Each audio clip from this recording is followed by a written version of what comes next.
Hello there, and welcome back to Film Foundations. It has been quite some time since we did one of these. We're going to talk about why in just a few minutes, but if you don't know what this is what we call the State of the Union. This is going to be a live show that hopefully now moving forward, we do this every month. We're going to use this where we run down some of the latest happenings from the past month, offer some recommendations, talk shit for a spell, but if you don't know anything else, I am Ryan Verrill, and this is my co-host. Crustaceo, otherwise known as Lorem Ipsum Dolor Sit Ame, which is a completely nonsensical Latin phrase. Came up with it in 2 seconds because I was like, I don't know what I'm going to put here. Last time I made a weed reference, and I'm not going to do that this time. So, So since the last time we did one of these, it was a crazy world. Normally, we would just crazy talk about world, folks. the last 30 days, but we have like 5 months, 4.5 months to talk about some stuff. So first off, why have we done it in a while, Chris? I don't know how much you want to say. Yeah, well, I don't know how much I can say, I guess, legally, how much I should say versus how much I shouldn't say. I am currently going through a separation with my partner of 13 years. And as one might expect, or newsflash to anyone who doesn't, it really fucking sucks. All I can say is this separation was news to me. So, and I will leave it at that. And so my personal life has kind of superseded the life of the content creator for it's been 3 months, I think, 4 months, going on 4 months, going on 5 months actually. Yeah. So yeah, and look, it's not an excuse thing. Like, I don't know how to put this, but if I can't make content, I can't make content. So Well, and yeah, what's been crazy, this has not just been about Chris either. The last 4.5 months, I went to LA. That was the first for thing that like a interrupted month. what we did. We've had other things happen in both of our lives. There's been car accidents, there's been seizures, there's been uh Creative tons of partners passing away that we'll talk about in the people that have passed away, which is even fucking wilder of a thing to even have to talk about. yeah, it's been a hell of a period. What sucks is, though, we tried to set up this pattern of, hey, we were going to be doing this once a month, and it happened right after the first one. So it's been a long time, but now we're trying to establish this again. We've literally been talking about this for months of getting this back going, and we were excited for this part because one of the things that we both noticed is everything that we always do is usually about films that have been out for a long time. We don't get to talk about like the current state of things. We don't get to spend a lot of time reviewing current films or discussing our passion for like trends in movies and what's happening moving forward. And I personally am really trying to set a goal to get that for me being a priority because I was focused for years on just discovering classics that I missed along the way. And now I'm at a point where I've seen the most new to me, brand new films for the year than I've ever seen in 1 year. And it's still a small amount. I'm only at like 35 or 36, something like that. I've got friends of mine that are literally at like 250. And I'm like, Jesus Christ. But I've watched Long Legs a bunch. Does that count?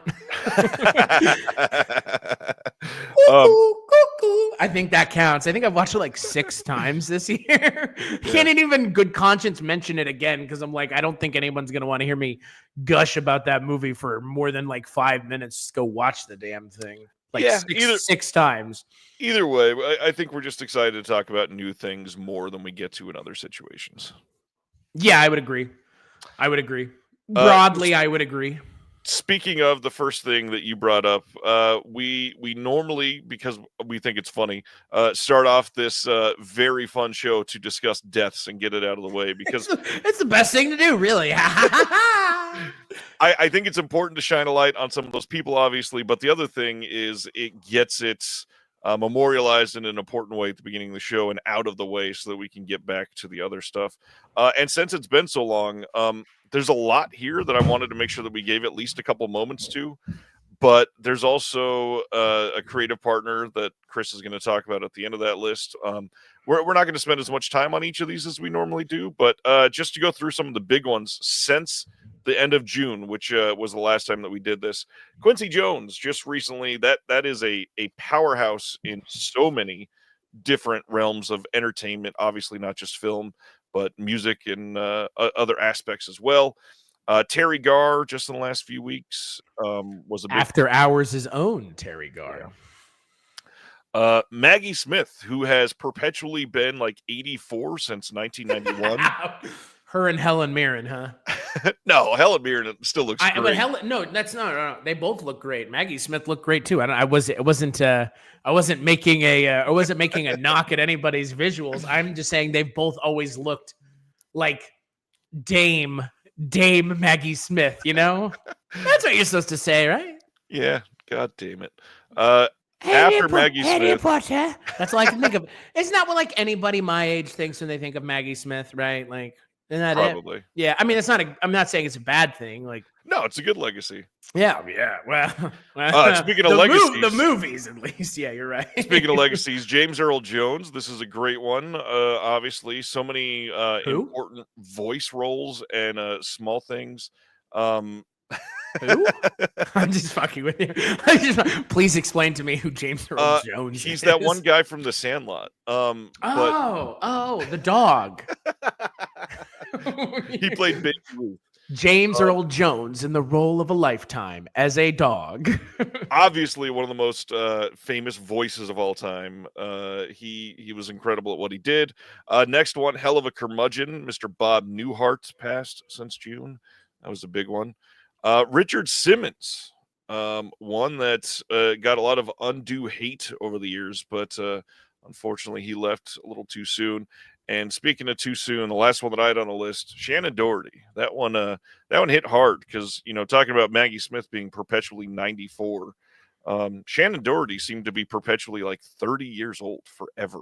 Right? Lucky her, huh? Yeah, until it wasn't lucky her. Yeah, wow. Well, let's talk about the creative partner. Oh yeah, it's Shelley Duvall. I think we talked about her in June, but I'm not sure. I was about to say I think we did. I feel like we did. I feel like that was. All right, Shelley. No, talk about a. That's the man. I don't even know how to feel about that one still. Shelley Duvall is someone who, yeah, I don't know. It feels like people were taking advantage of her there at the end, right? I mean, a little bit, but I don't know. I guess it kind of what it seemed like. Like it got her attention and help, I think. Yeah, which is all that. I mean, yeah, that's kind of all that I guess matters. Yeah, fair. Yeah. So Ryan kind of alluded to it, and I kind of alluded to it as well. So I, for about 2 years, from like 2020 to 2022, worked, or I guess it was like it was about a year and a half, 2 years. I worked with one half of the creators of Welcome Back, Kotter. His name was Alan Sachs. He and I worked together on a podcast project called Peter and the Acid King, which was a podcast about his friend, Peter Ivers, who, if you know anything about the LA punk scene in the 70s and 80s and new wave theater, was a pretty big deal. He was murdered in the 80s. Alan was kind of in that sphere of people. And so he actually approached Mike White, our mutual friend, Mike White, and asked him if he knew anybody that could do some editing. And I ended up being the person that Mike put in his direction. And so he and I worked in a business capacity initially for 6 to 8 months. And then it became more of a, like with you and I, Ryan, became more of a friendship and a creative partnership. He passed away not last Monday, but the Monday before, at 81 from lymphoma. So, so it was a big shock to me. I had talked to him in August. He was a hell of a guy, a genuinely awesome human being, someone that I learned a lot from, someone that I am thankful to have spent as much time as I got to spend with him, because even though he was like 79 when I worked with him, guy was still sharp as a tack, pretty smart. I mean, obviously he created one of like the classic TV shows and also discovered John Travolta. So obviously I don't have to oversell the importance of what he did in terms of the pop culture influence and reach. But yeah, he unfortunately passed away 2 weeks ago, which was, I think, a shock to me and everybody at least who knew him or knew about him. And yeah, it's kind of a shame, but I haven't really spoken about this publicly at all. I think this is actually the most I've ever said about any of this Yeah. for a whole host of reasons. But I do have an associate producer credit, I believe, on Peter and the Acid King, which is a Imagine Entertainment produced podcast. So that's kind of a neat little feather in my cap to say I worked on and helped edit and produce a podcast that Ron Howard's production company put out into the world. And the podcast is pretty good, and it's hosted by Penelope Spheris, who, if you know anything about music films and or the films of the Little Rascals of the 90s, you would know who Penelope Spheris is. She has a great voice and an interesting point of view on things, and she ended up hosting the podcast. So yeah, that's I just kind of wanted, this is, like I said, probably the most I'll ever talk about it ever, I think. And I'm sad about it, and I'm sad for a lot of reasons, and it's just one more thing to make me sad, unfortunately. But I'm very thankful to have had the opportunity to work with Alan on something that was a lot of fun for me and for him, and I think something that hopefully in the long run, we'll do some good, and maybe we'll get the person who did it caught. I mean, it is a murder from the 80s, so good luck. But I mean, hey, a girl can hope. So, and that's my hope, because I think that's what Alan and I always wanted, was at least what was important for me was to make a difference and bring light to a cold case that, someone who a lot of people clearly loved and cared about, because Alan, when he talked about Peter, would still get choked up about it. And Peter Ivers had a big impact on a lot of people. I mean, Peter Ivers' girlfriend is now, former girlfriend is now head of Lucy Fisher, I think is her name. She's like a bigwig somewhere. It's like at some production company or some studio. So she's gone on to make a name for herself, and she's actually the executor of his estate. So they've released some Peter Ivers stuff. So his influence is still out there in the world being felt. But Alan and I got to work on a project that was hopefully going to try and figure out what happened to him, and haven't yet. Maybe we will, maybe someday somebody will come forward after listening to the show. But yeah, so that's my 5-second spiel on Alan Sachs, and now I will never talk about it again. Window closed. What's crazy, the only thing about that took me by surprise, because obviously we've talked a lot about it over the last couple of weeks, was when you said it's only been a couple weeks. So much has happened in the last 2.5 weeks. I feel like that was 6 weeks ago at least. No, that was 2 weeks ago, because that was the same day that everything happened with you as well. It was within 5 minutes. Yeah. So yeah, no, we have been having a fun couple months, folks, and I hope that everyone out there in the world is safe and taking care of one another in these trying times, because they didn't just become trying in the last couple of days for some of us, if you catch my drift. Yeah. So on that note, if you have not watched one of these before, this is called the State of the Union, because it's about the state of our industry, things that we're going to be talking about, things that we enjoy, and it has really not much to do on the surface about politics, even though politics informs a lot about the entertainment industry. And we're stealing the phrase State of the Union. Of course, yeah. They didn't trademark it. Fight me, bitch. Yeah. This is not like the big game, the superb owl, for he is the most superb owl of them all. So to give you a rundown of things that we're going to go through on these, every single time we're going to, just chat for a minute. Then we're going to get into the deaths from the last month and give some honor to those people. We're going to go through some movie recommendations where each of us will share 2 films that we liked a lot, and then one that we're saying you can probably skip.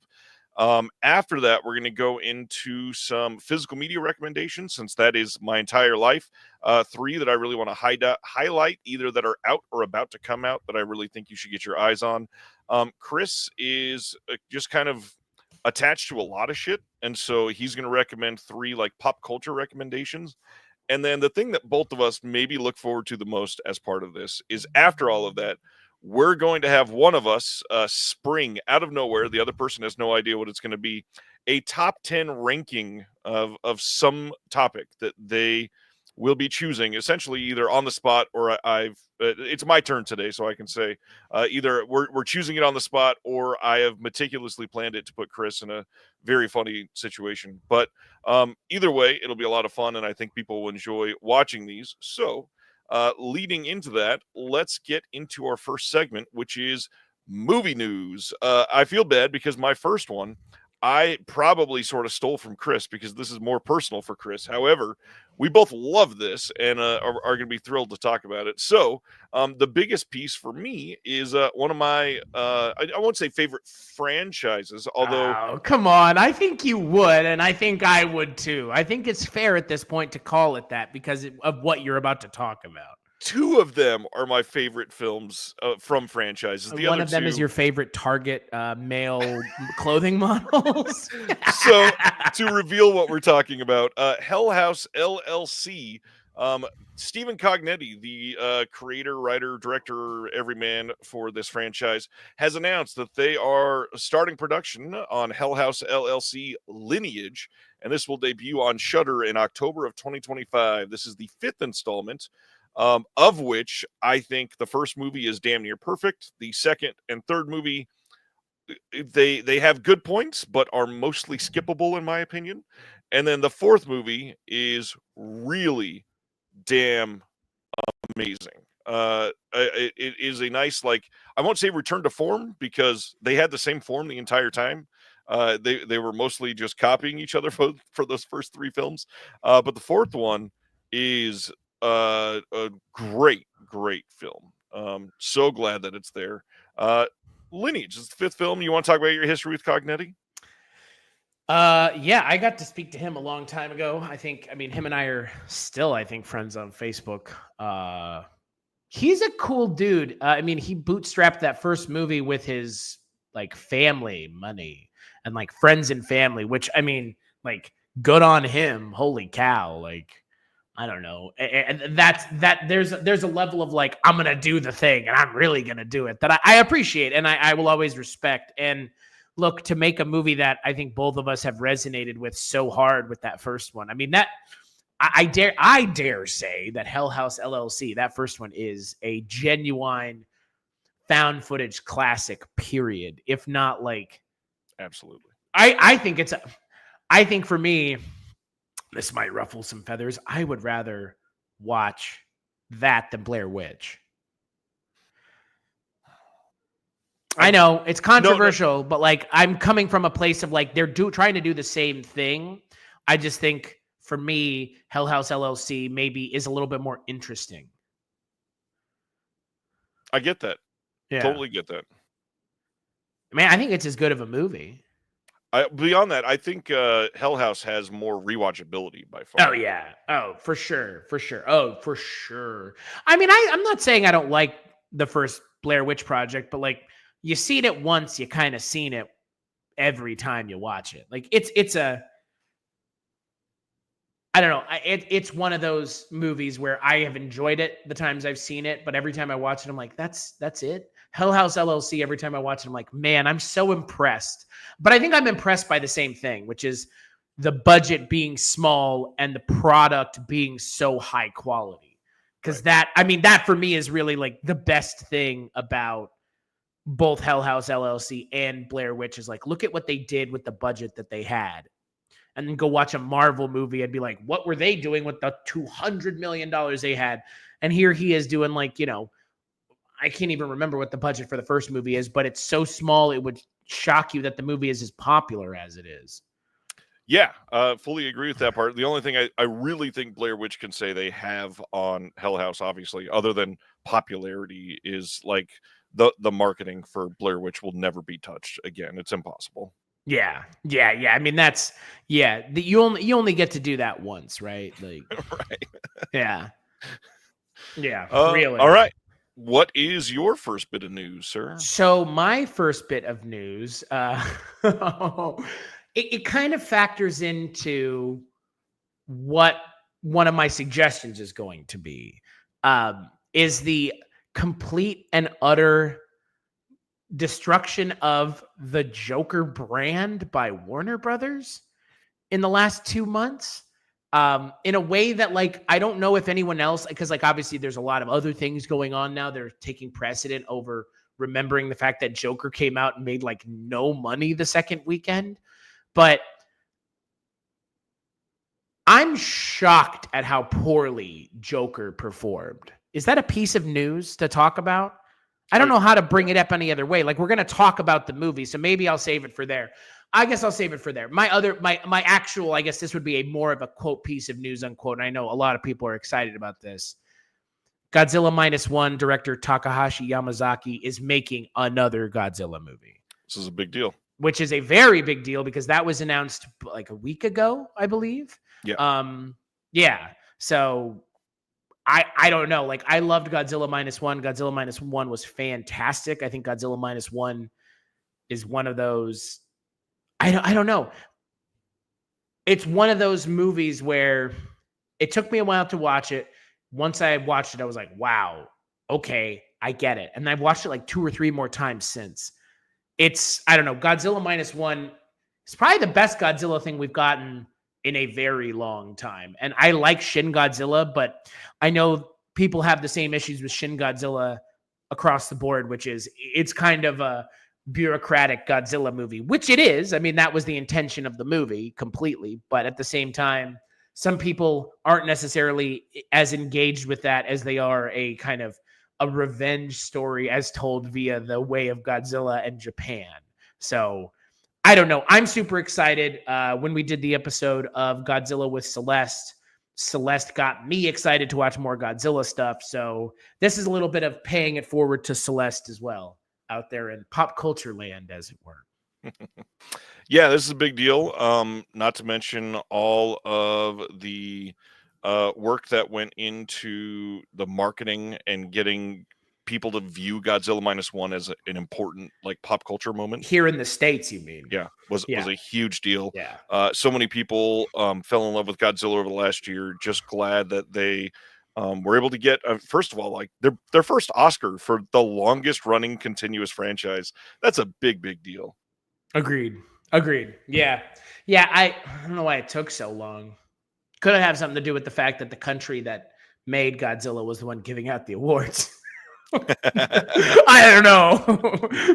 Maybe they're like, it's been long enough now. Fine, we can give him an award, given that Godzilla is just a lizard reflection of the United States' horrifying treatment of Japanese people, both here and abroad. Right. God. Good Lord. Hey, when's James Bond? Is James Bond won an Oscar? I guess it probably has for something. Probably for Skyfall's Song by Adele, right? Oh, That's what it definitely won. And that wasn't even the first one, I don't think. No. Because I was thinking, like, what's the other longest running franchise? It's like Godzilla and James Bond, really. Like, they've both been running for almost as long at this point. I think they're only separated by maybe a couple years. So, right? Oh, when did the fucking Dr. No came out in the 60s? Yeah, and Godzilla was in the 50s. So it's like, yeah, so they're only separated by about 10 years. So I'd rather watch more Godzilla movies than most of the James Bond movies. And this is coming from the guy who watches a lot of James Bond. A lot of James Bond. Once a month, you can find me on Patreon for $10 or more talking specifically about James Bond with Mike White of The Projection Booth and Richard Haddam of Everywhere on the Internet, the writer of the Mothman Prophecies, Richard Haddam. I mean, if that's a thing that you're motivated by, which you should, because he's one of the funniest people I know. So, yeah. What's your next piece of news, Ryan? I find this one hilarious because there was a piece that came out like 6 weeks ago or so that I wanted to highlight how just idiotic this sounds. We are getting word that the new film for the Toxic Avenger, which is like a remake of sorts, I believe. They I don't know. Petey Dinklage, right? Peter Dinklage. Yeah, they took Dinklage. They took a couple other big names that are in this movie, including like Kevin Bacon, made this film, and now they're claiming we don't know if it will ever be released because we can't find distribution. And I just have no feelings on this that make sense. I mean, when you have a film like Terrifier 3 that can make $50 million in the box office, people are going to show up for the Toxic Avenger, especially with these people. Sure, even if it doesn't have great reviews, people are still going to want to watch it. The rumor at the beginning was because it was too violent, and that's why it wasn't going to get distribution. Nobody cares. If it's not PC, nobody cares. It's Toxic the Toxic Avenger. PC. Oh, no. Lloyd Kaufman didn't make an originally PC film. Lloyd Kaufman is like a pretty un-PC human being broadly. Like, yeah, you could say that. Expect? What do people want here? Well, we wanted a Toxic Avenger that was more in line with today's society. What the fuck are we talking about here? Let's just make a movie about a guy who gets goop dumped on him and he does weird shit. Okay, there was a children's cartoon about the Toxic Avenger. That was really good. I know, but give me a fucking break about it being too violent. Like, get out of here. Come on. I'm not going to say go watch the news, but go watch the fucking news, okay? Come on. So there are people saying in 2 years, we'll probably find this on Tubi. Like, that's a bad thing. First off, you could release this through any company right now. People would love to release this film. I guarantee it. Even if it just got a theatrical and physical media release and then you put it on streaming, either way, at least it would live and you would make your money back. Just do something. Why are we making these outrageous claims? It seems like it's a publicity stunt to try to be like, oh, we can't distribute it. And then look at all these people lining up to distribute it. Come on, just put out the fucking movie. The film is too terrifying for theaters, too gory for your screens. What does that even mean? Terrifier 3 came out in theaters, like you said. There are things in that movie that I never expected to see in a major motion picture release. Children being murdered with wanton abandon is one of them. Yeah, of course it was good. I mean, yeah, I'm not even going to quantify that. We had Erica Schultz on our show, and she has no problem saying dead kids are not something to be ashamed of. So there you go. I ain't ashamed of saying I like when kids die in movies. Not like I like it. It's just it doesn't bother me when it happens. Right. I don't know. Is that a weird thing to say? I don't think so. Time will tell. You know, maybe it'll become a soundboard. So many other things have. God, you won't catch me calling myself a coastal elite, though, because that would be a lie. Everybody knows I'm one of those Midwestern corn coast elites. I'm a corn coastal elite. The Lincoln elites. All right, sir. Final piece of news. So this ties into something that I covered earlier this year. We being I covered Cliffhanger, a movie I had never seen before. And we talked on that episode about a Cliffhanger reboot maybe happening sometime in the future. And it had been announced that it was happening too. Now it's going into production, and Sylvester Stallone is not involved anymore. However, speaking of James Bond, Pierce Brosnan is involved. So I'm already on board because it's Pierce Brosnan. And is he problematic now? I don't think so.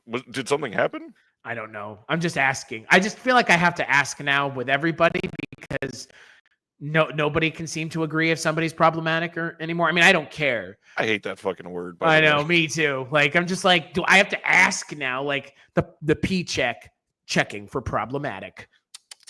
Okay, no boxes checked. We're good. Yeah, Pierce Brosnan's going to be in the movie. Lily James has been cast as well. And Jaume Colette Serra is also still the director. So I don't know. Could be good. Cliffhanger 1's pretty good. Maybe they can get John Lithgow back to do his terrible British accent. What did you? Here we go. I did not love Cliffhanger. What do you look back on it and truly really enjoy?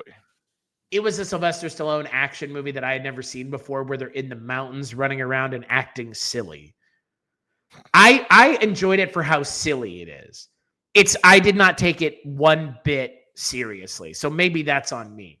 I found it to be an immensely silly movie. I thought it was tonally inconsistent, but I think overall for me, John Lithgow's performance and Sylvester Stallone's performance were enough and I forget what the name of the actor is, but he's a bald actor with a mustache, and the fact that the movie makes him the lead villain effectively for the first half of the movie. I think his name is Rex Harrison, I think.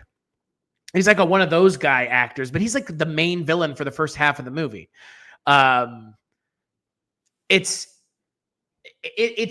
I don't know. I think the movie is just kind of like 90s action movie, big and blustery and over the top. I can totally understand not resonating with it though.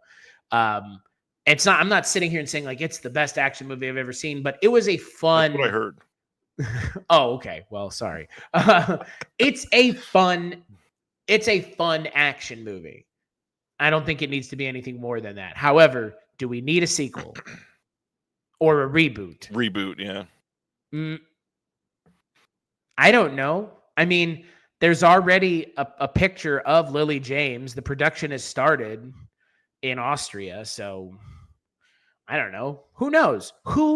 It doesn't have Sylvester Stallone in it. It says Pierce Brosnan is going to play a character whose daughter gets kidnapped. So interesting.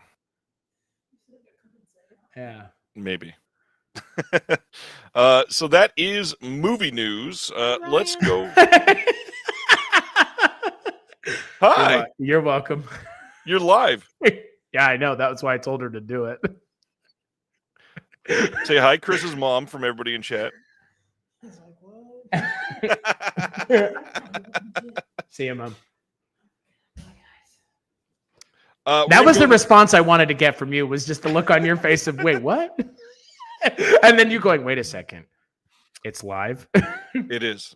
Movie recommendations. Let's dive into that. Usually we're going to share two good ones and one that's maybe we can say you could probably skip.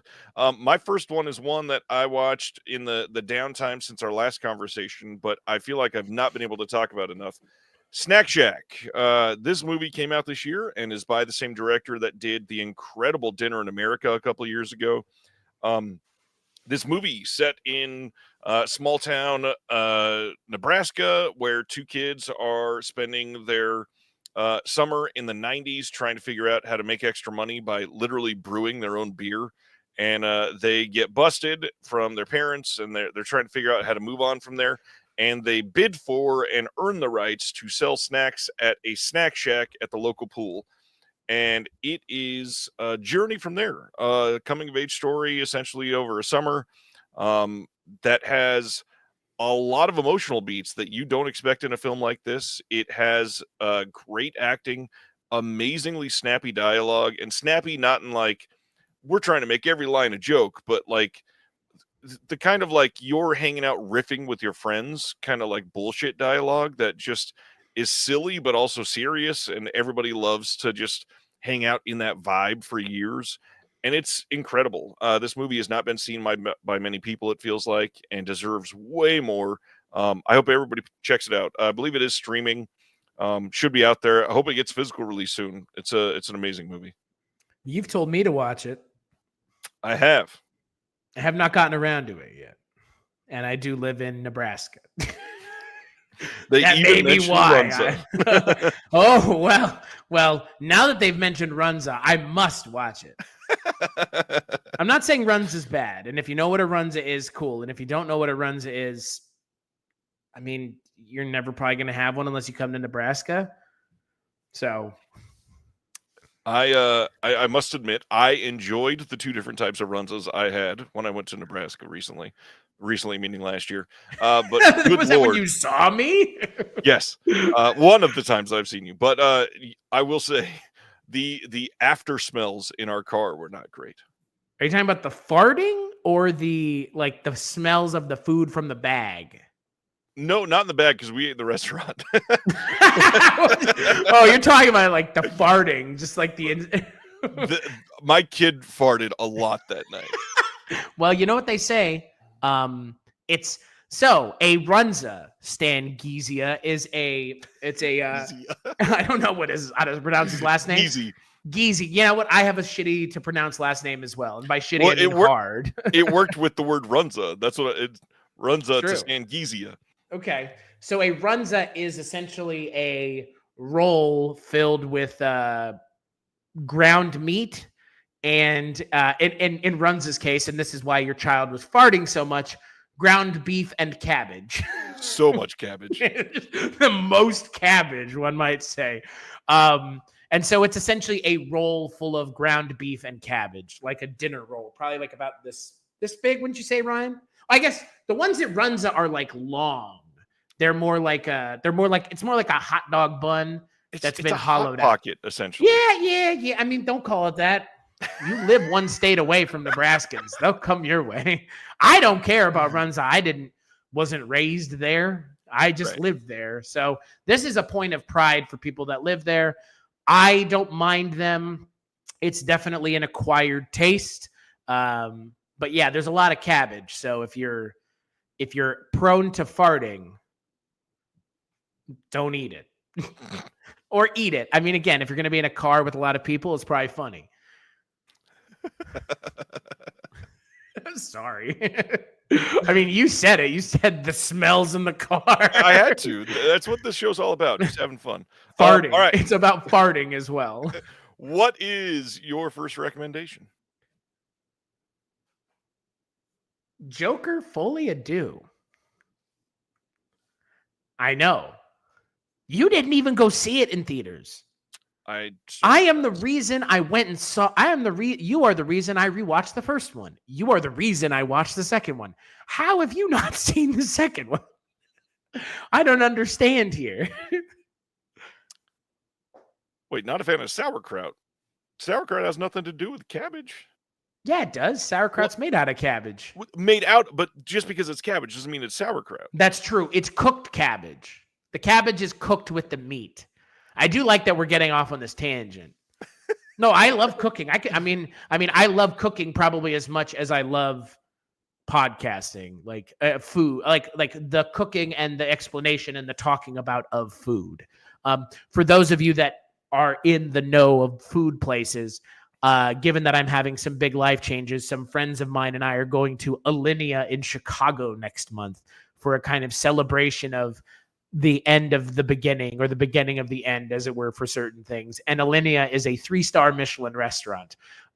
So if you know what that means, I don't need to explain it to you. If you don't know what that means, read that as widely considered to be in the kind of upper echelon of best restaurants in the world. And this restaurant was actually considered the best restaurant in the world for 3 or 4 years. So they do not serve runzas, though. But maybe they should. But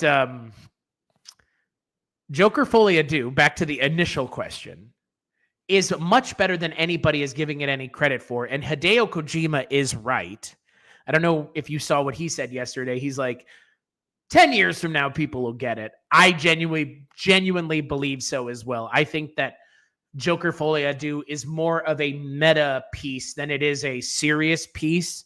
And I really enjoyed it. I understand why people did not enjoy it. And I understand why a certain group of people did not enjoy it. The people who liked the Joker 1 for the wrong reasons were never going to like a movie that is what Joker Folie à Deux is, right, which is a movie that literally dismantles the idea of what the first movie was getting at, because the first movie's intention was not to elevate these kinds of people. It was to shine a light on how these people become this way and how our system has failed them.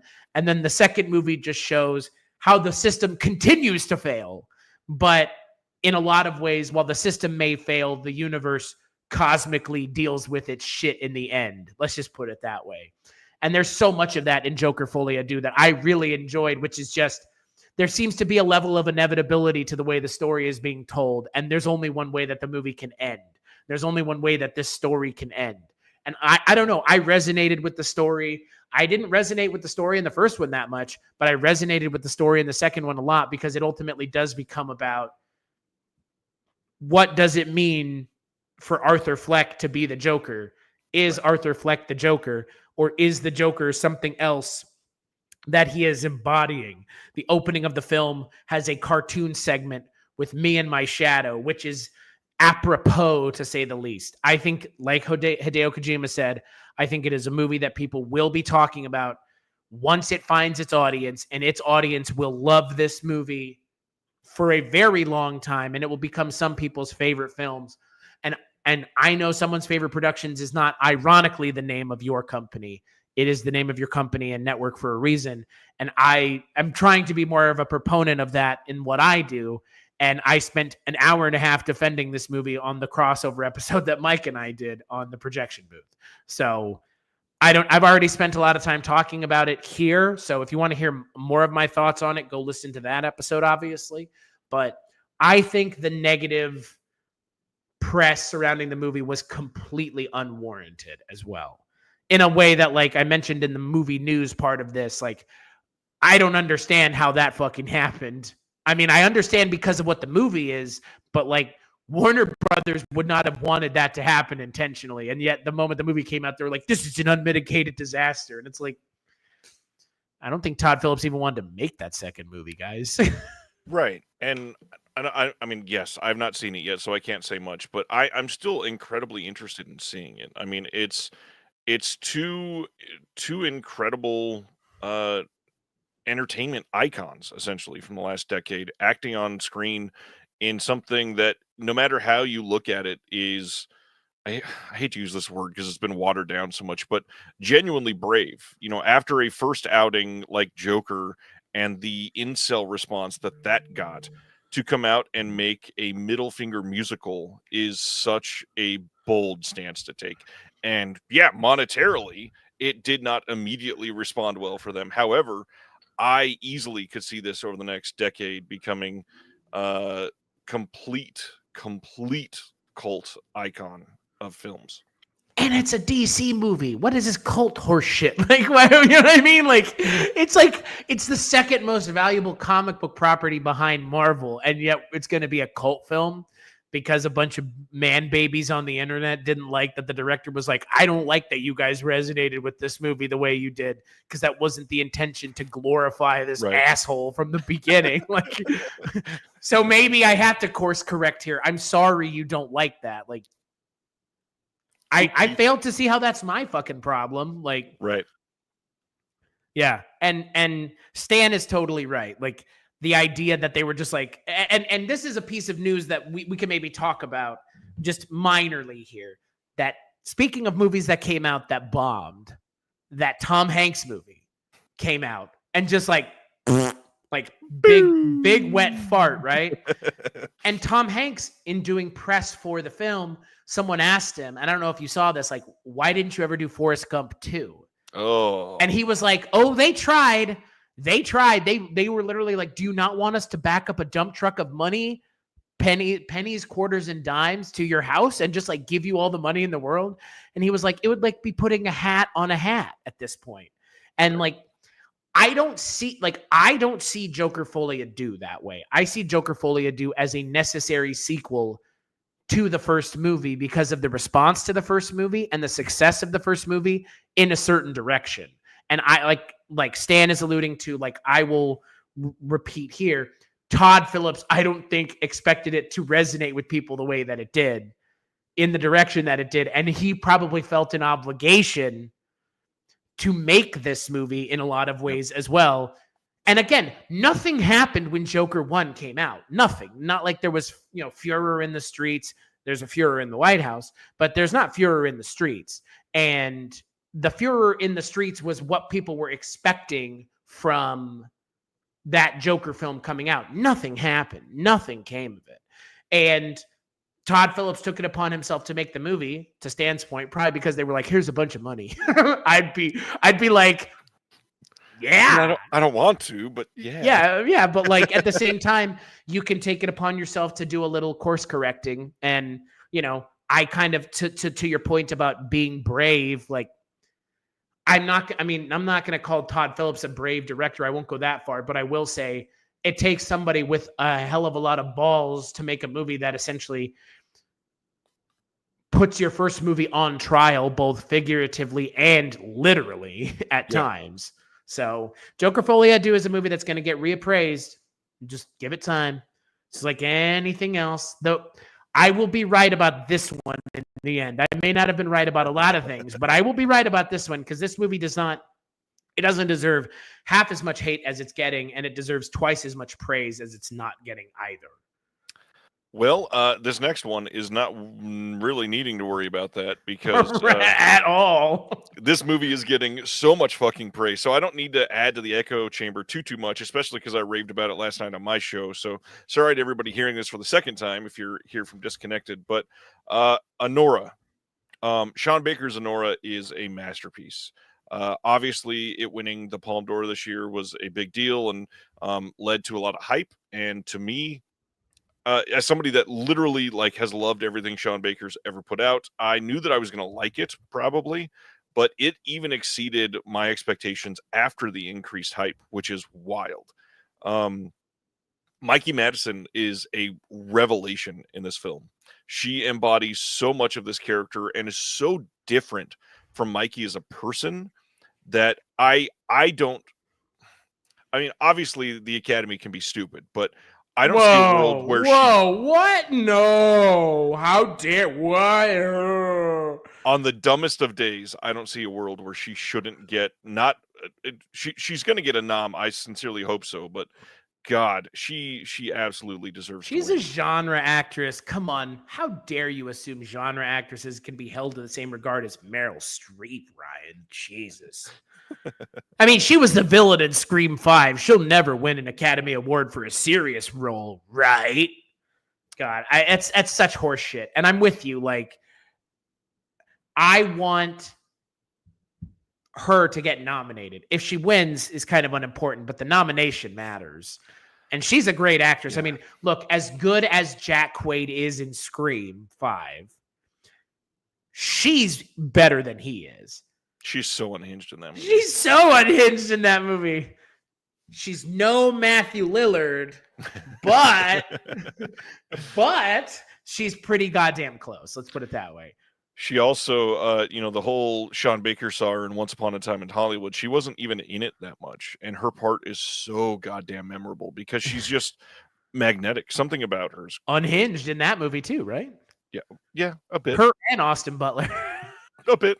A bit. A bit. All right, one more from you. Yeah, so okay, everybody laugh together in unison when I say this. He can see it already. That's why he's laughing. Okay, some controversial opinions, hot takes. Maybe not hot takes. I don't know. Maybe this isn't a hot take. Original Hellboy is great with Ron Perlman. The OG Guillermo del Toro film is great, right? I think we'd both agree. The first one's great. Second one, I am not the biggest fan of. Are you? I never cared enough to see this. Wow. Okay. Well, that says all you need to know. It didn't look that good. It's not that good. The first one is a bona fide comic book movie classic, especially from like the time and the place it was being made, because it's like what, 2004, something like that. Sometime in that range. And so it doesn't feel like a 2000s comic book movie. It feels a little bit more elevated because of the Guillermo del Toro of it all. However, we then get the David Harbour Hellboy, which I actually didn't dislike that much. I thought it was perfectly fine. David Harbour looks really bad as Hellboy, but especially in this part where they give him facial hair, which seems like a really misguided idea to give Hellboy facial hair. However, all of this to say, Hellboy the Crooked Man might be worth your time if, and there's a couple qualifiers here, if you're a fan of Mignola's artwork, if you're a fan of Mignola's style of dialogue writing, and if you're a fan of Hellboy, I think broadly, you will get, I think, some minor enjoyment out of Hellboy the Crooked Man. And I will say most people didn't like the David Harbour one. I think that this is a much more approachable film in terms of it's not necessarily bothering itself with a world-ending crisis, as that one is like, all it is like, once again, Hellboy is trying to essentially not be forced to take over the world as, Satan on Earth. So I enjoyed it. I mean, the practical effects are pretty good. the guy who plays Hellboy does look like Jamie Kennedy from the second Mask movie. That is not something that I came up with. That's just, I think, the internet writ large making that comparison. But I think in terms of it being a Hellboy movie, I think you could do much worse. And I enjoyed it a fair amount. For what it was a small budget Hellboy movie, which we have not seen. Like, that's not a thing that we've seen. Every other Hellboy movie has been a big budget theatrical spectacle. And this struck me as more of a sci-fi channel movie with Hellboy in it, which that might sound like I'm damning the film with faint praise if I'm praising it at all. But those sci-fi channel movies have come a long way since, oh God, Frankenfish with Coolio, which is an actual film that you can watch with Coolio in it. He, rest in peace, Coolio. But Hellboy the Crooked Man, I think, is a movie that it deserves, at least the people who are into Hellboy, it deserves your attention. I know I'm going to be laughed out of the room here now by you, but that's fine. Not at all. I've only seen one Hellboy movie, so You've seen the best one, though, to be fair. Right, and I don't have a lot to say overall, but the biggest thing that is wild to me, like, it is so odd to me as somebody that's never been deep into Hellboy that we have 4 Hellboy movies. That alone is like a weird development. And 2 of them are technically reboots. Yeah. 4 Hellboys, 3 Hellboy actors. Yeah. Yep. Yeah, like, it's like somebody's dead set on making it this huge successful franchise. Mike Mignola. I have a signed Mike Mignola poster that I've been trying to figure out what to do with, like, the last 15 years since I bought it at a Comic-Con. It's the OG Hellboy BPRD poster where he's like kind of turned, and it's the BPRD logo and he's standing in front of it, and Mignola signed it at the bottom. I've never known what to do with it because I like Mike Mignola. He's not my favorite comic book artist. I love his style. And I honestly think, and if you've watched his stuff before or read his stuff, and I'm saying watched his stuff as in the cartoons, I think the cartoons of Hellboy are really the way to go because that is the least barriers to entry to appreciate the art style in a non-static way.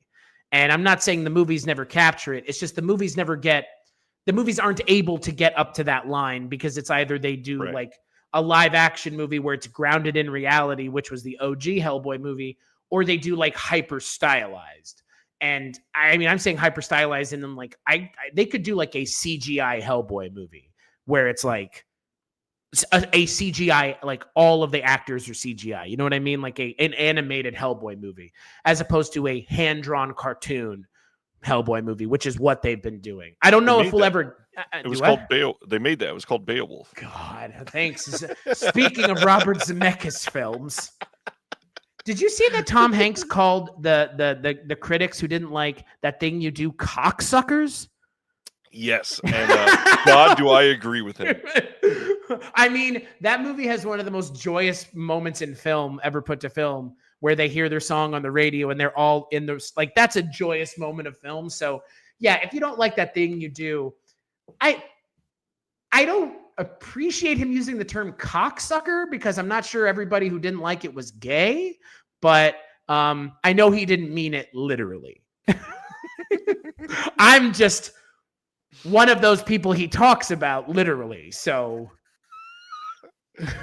before we get to my skip, my nails are painted. Come on, this is not like a fucking surprise to anybody here. I mean, painted nails don't mean anything in 2024.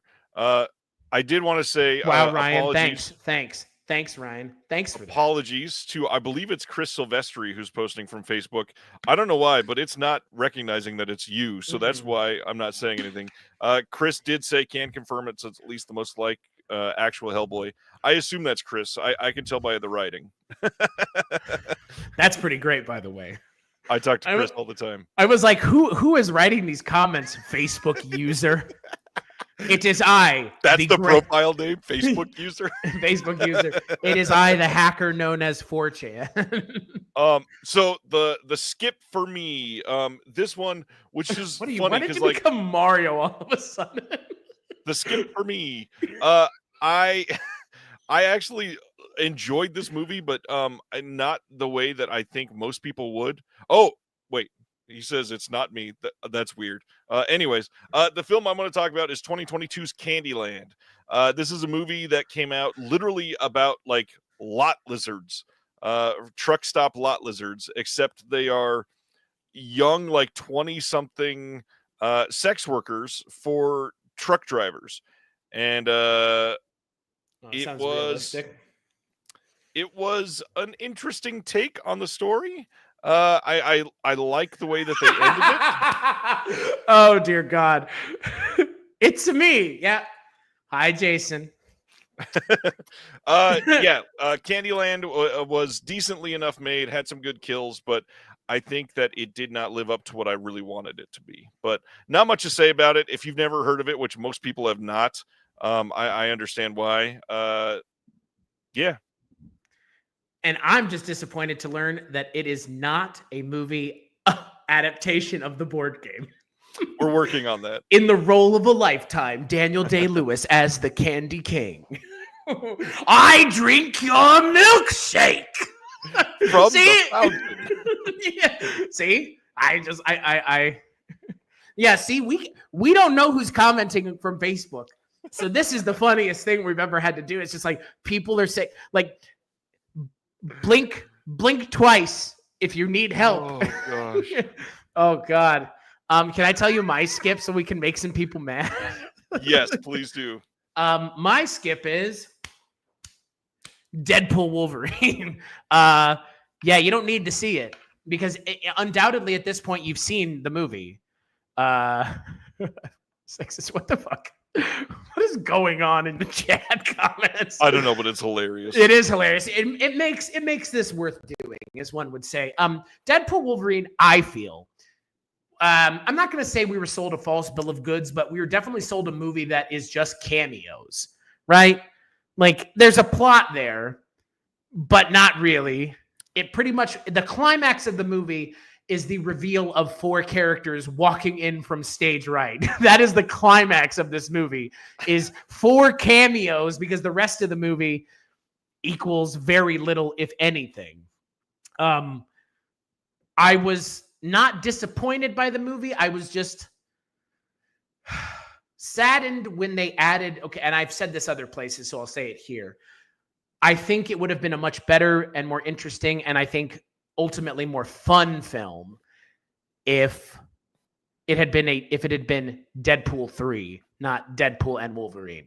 Because I think if it had been Deadpool 3, we would have gotten some real, possibly like punchy things some really weird things. The Wolverine of it all kind of regrounded it back into reality. And I wanted Deadpool 3 to like go. I wanted Deadpool 3 to keep the energy of the first scene up. You know what I mean? That first scene in Deadpool Wolverine's the best part of the movie, other than the cameos, because it's pissing all over the legacy of Logan, which what a Deadpool thing to do. Which supposedly is what got Jackman to sign on, I think, is what. And then they were like, and then we're gonna keep the claws in our hands the rest of the movie and have no point, like at all. It's unfortunate because the movie feels, beyond the first scene, the movie feels really muted and neutered in terms of the kind of the teeth that the message had.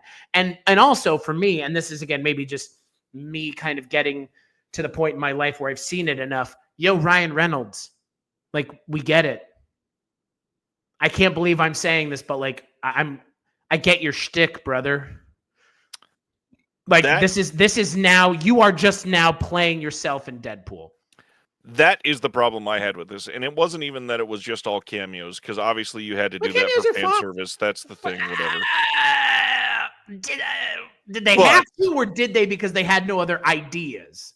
But the thing I truly hated about this is I feel like the movie was made to be watch us say the word fuck 172 times every 12 minutes. In the MCU.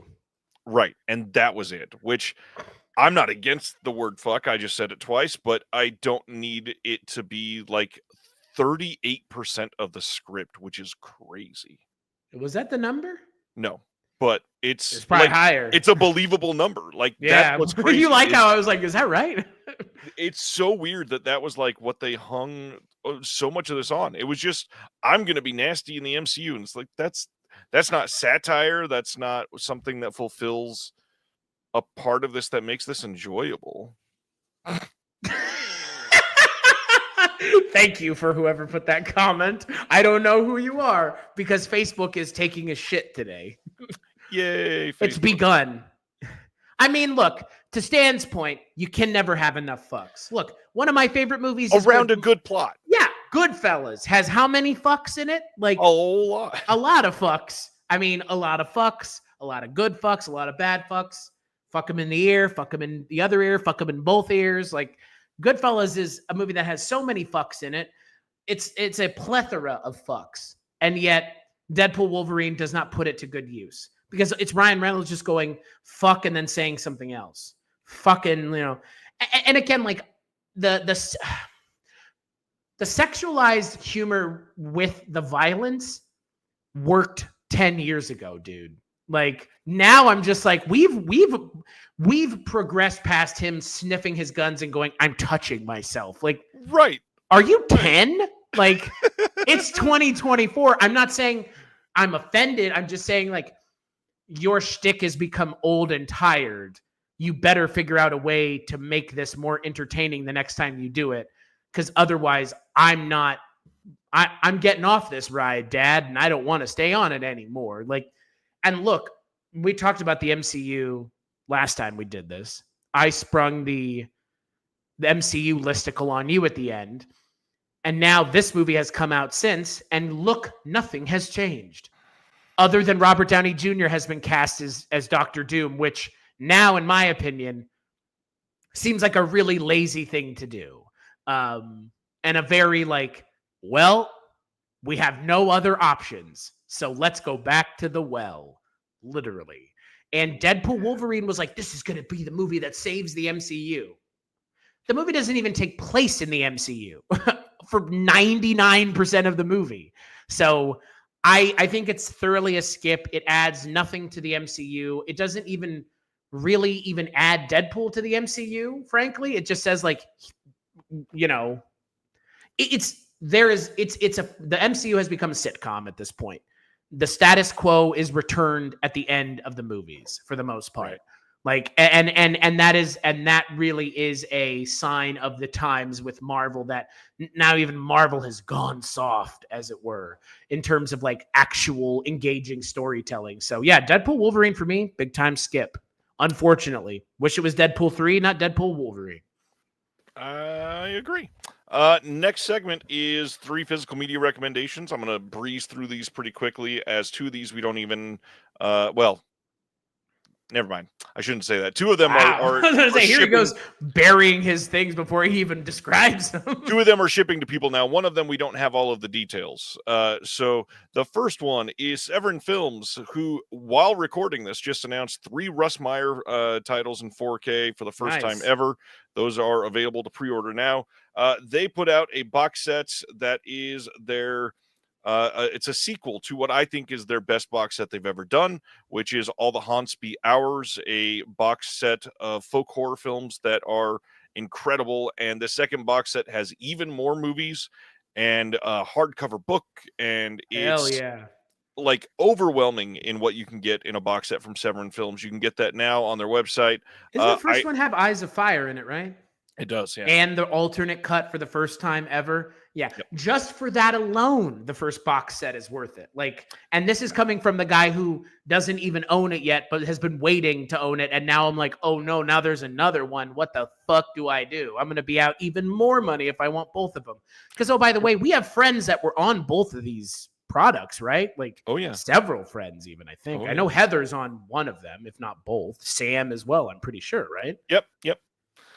This second one covers a lot of area from the world that they did not cover in the first box set, which makes it even more exciting for me.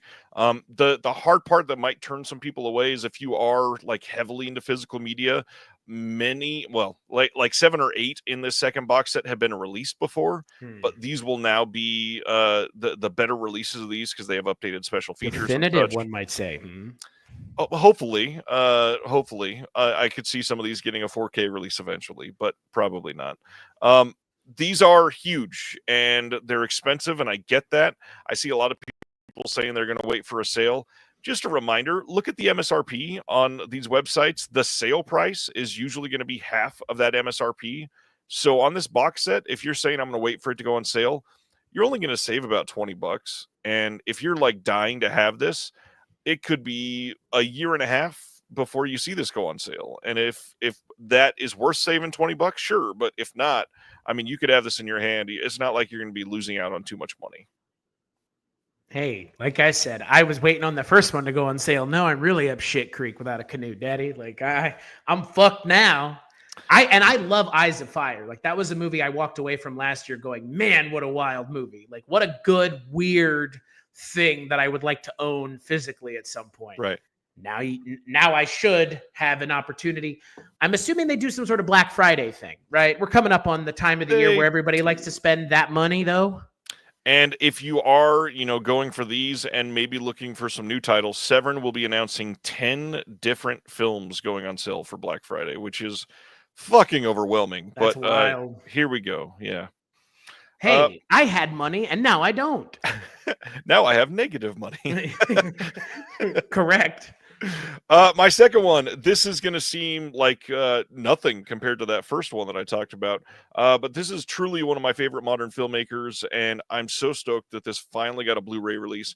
We have a Blu-ray of Jeremy Saulnier's Murder Party that just got released from Magnolia as their first release from OCN Distribution, a partner of Vinegar Syndrome. You can pick this up now. Comes with brand new special features, comes with a booklet. It's got the classic art that you remember from the poster. This always had a DVD that didn't look great, and I've had a bootleg for a long time of this that I was so glad to be able to throw away and make it right by purchasing the actual release of this film. And everybody should have it because Jeremy Saulnier is an incredible filmmaker. Who doesn't like Green Room? I haven't a lot seen, of people probably. What's the other? Yeah, well, what's the other with the new one? Rock Ridge? No, that's the Rebel Ridge. That's the thing from Blazing Saddles. Rock Ridge. Rebel Ridge. What a great title for a movie. Still haven't seen it, but I know it comes highly recommended by one disconnected zone Ryan Farrell. It's amazing. Yeah, you should see it. Final thing for me is one that is going up for pre-order at the end of this month, and letting you know now because this has been one that's highly sought after for a long time. Man, I'm still so excited for this. My dear friends in Deaf Crocodile, one of the best boutique labels out there, in my opinion, they are putting out the German 90s animation film Felidae, and it is coming on 4K UHD and Blu-ray. Coming with new special features for the film, coming with the original animators involved in the art, coming with incredible HDR on this. And I cannot wait to hold it in my hand because this movie is amazing. My style of animation, my passion for storytelling, like with dark animation, this movie is incredible. And if you've never seen it, it's going to shock the hell out of you. I mean, we're talking like a film about cats that are doing adult things like killing things and discussing sex and all kinds of things surrounding just life in general. It's amazing. I'm also surprised how many times you said coming at the beginning of a sentence without laughing. Purpose, yeah. Yeah, I hope so. I noticed you were saying coming a lot. The secret buried within is my dear friend Will Dodson and myself were able to do the audio commentary on this, and it was a lot of fun, and we filled it with a whole bunch of cat puns, and we think you're gonna love it. One might even say that the title for the film should the box quote should be "Me Wow, Coastal Elite Dr. Will Dodson." Sardis wants to know, is this in the sub? Yes, this will be the subscriber title. And in December, there will be a bonus title. I believe it's the Golden Fern that you can add to your subscription if you would like. I do like the self-promotion here. That's what I do. That's what I thought. I was like, wait, isn't this one of your things? Oh, Ryan. Oh, you. Oh, dear. Your turn, sir. Yeah, and so the fun part about mine is they're all up here and not down on the page. So I already alluded to the fact that I'm a huge proponent and fan of cooking. One might even say I'm a fan of fine dining. I don't know what that means anymore because most places it costs like $50 to eat, and that's even at just like a restaurant, let alone an expensive restaurant. I understand a lot of people aren't into cooking. A lot of people find cooking daunting. A lot of people find cooking to be something that's very hard to do, and they want a starting place. And so I'm here to give you a couple pop culture recommendations that might, if you're not a person who's into food, but you're a person who's into pop culture, these might be some things that might kind of foster some culinary growth, as it were. So initially, I would suggest anyone check out either Joshua Weissman or Maddie Matheson on YouTube. I'm not a fan of Joshua Weissman. I actually shudder to suggest him because he kind of comes off a little pretentious for me, just for me. And I understand like he's earned it, so he doesn't have anybody to report to. He just kind of like, I really hate people that are like, I can make Raising Cane's better than Raising Cane's. I'm like, okay, well, yeah, no shit. Like they're a major restaurant that they have to make sure certain things are made a certain way because it's cheaper. But your audience is actively just like clickbaiting instead. I get it. I say Joshua Weissman because he teaches a lot of really important fundamentals. And I think that he is also approachable in terms of his culinary knowledge because he worked at several restaurants in Austin that are really well known, like Uchi and Uchiko, which are high-end Japanese restaurants. So Joshua Weissman on YouTube is great. Also, Maddie Matheson on YouTube is great. He is more, I would say, in mine and Ryan's direction in terms of personality. He has a very big, bold, broad personality. He is as entertaining as what he is making. He often makes things that are a version of a thing you've seen, but his kind of take on it. So one of the things that he is kind of famous for is carrot. He did this on YouTube, I think it was like 6 months ago, carrot cake cinnamon rolls. So it was cinnamon rolls, but instead of cinnamon, it was like carrot cake.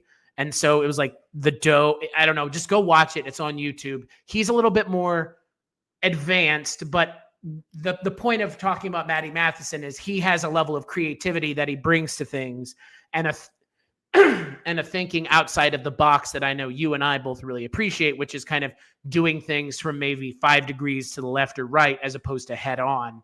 And Maddie Matheson, for me, is one of those people. So I cannot speak highly enough about Maddie Matheson enough. I don't know, his personality is as fun as his content, and his content also is some of the things like his earlier stuff. He does an episode where the piece of meat that he's making starts becoming possessed and it starts spitting out green pea soup like The Exorcist. I'm not even kidding. Like some of his stuff is very pop culture adjacent too, which leads me into my next suggestion, which if you haven't seen it, I keep crowing about it and I will crow about it here for as long as I'm given time. So start the clock, moderator. The Bear on either Hulu or wherever you stream things. The Bear is not a comedy. I don't care what the Golden Globes say. So I'm going to lean into that immediately and address it right now. It is not a show that is broadly funny. It is a show that has comedic moments, but it is a show about someone taking his family restaurant and turning it into a fine dining Michelin star restaurant, possibly.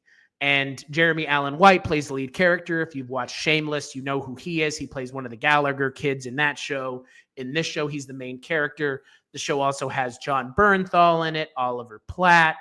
A lot of actors I have not seen in anything else. This is the first time I'd seen a lot of the actors. Even Moss Backrack, who is going to be playing in the MCU, The Thing, is in the show. Ayo Adibri?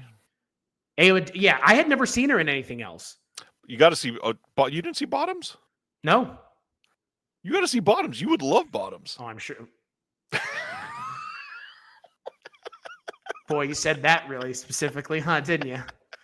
You sure I would? You sure? Yes. I have not seen her in man. anything. So she's fantastic in the show as well. And like I said, I had not seen her in anything. She's great in that. So I should check her out in other things. But The Bear has 3 seasons. The third season is a little different than the first 2. But definitely worth checking out. And then if you want to further your culinary experience in a direction that, speaking of Godzilla from earlier, and this is something that I really love, genuinely, I have love for. Mike White and I have the projection from the projection booth. Him and I have a project in the works, possibly surrounding this show. But if you are on Peacock TV, if you have a Peacock subscription, or if you have access to FilmRise, you should check out the original Japanese run of Iron Chef, which is without a doubt one of the, if not the great cooking competition show. I cannot stress enough that every cooking competition show comes from this show. This show set the bar, the gold standard. There were 4 Iron Chefs: Japanese, Chinese, French, and Italian. And competitors would enter the arena. A secret ingredient would be unveiled, and then they would have to cook as many dishes as they can make with that ingredient and then serve it to the judges, and then they would be scored on it. And that's all it was.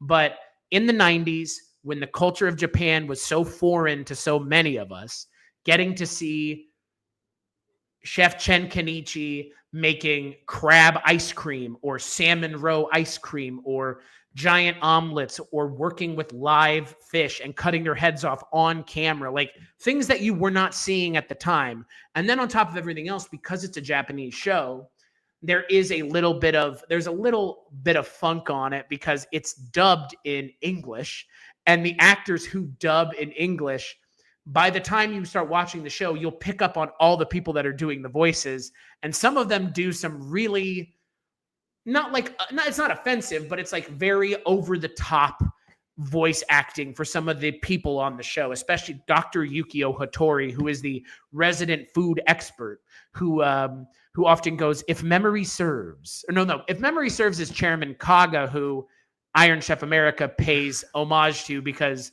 the Mark Dacascos character in Iron Chef America is Chairman Kaga's nephew, supposedly. And he came to the United States to bring the tradition of Iron Chef with him, which is why we were saddled with Bobby Flay being considered an Iron Chef, which, as far as I'm concerned, is a fucking joke. And that asshole stood on a cutting board during the American-Japanese Iron Chef battle initially, and he's a real turd, and I don't like him. So Iron Chef America can go fuck. Iron Chef Japan, the original, on the other hand, is totally worth checking out.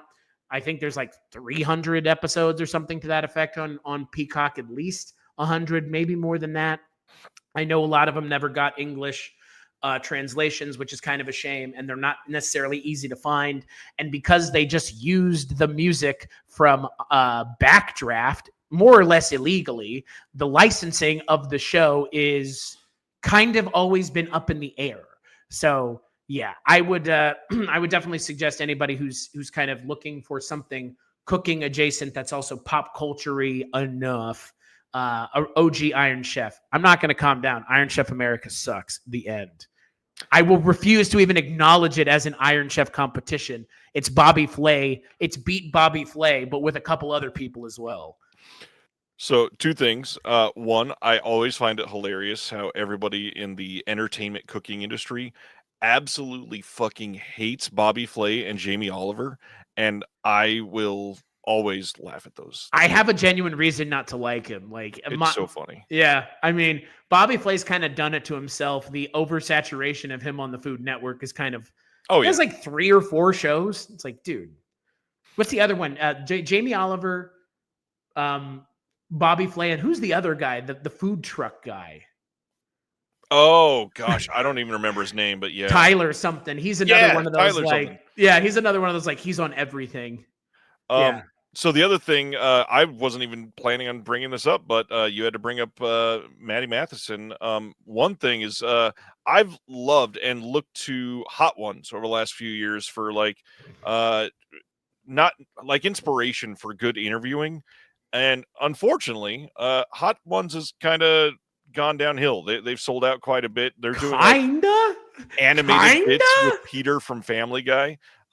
One thing I want to shout out that does not get enough love is from the family of Mythical from Good Mythical Morning, Rhett and Link.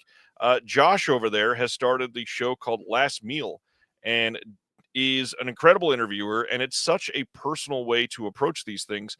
He did a really excellent interview with Maddie Matheson of this, and it's having people see what they would choose for their last meal, discussing death, discussing their life, how they got here, and what it all means to them, essentially. And it's usually about 35 minutes. And with that format, you get so much very personal information out of it, and it's amazing to see.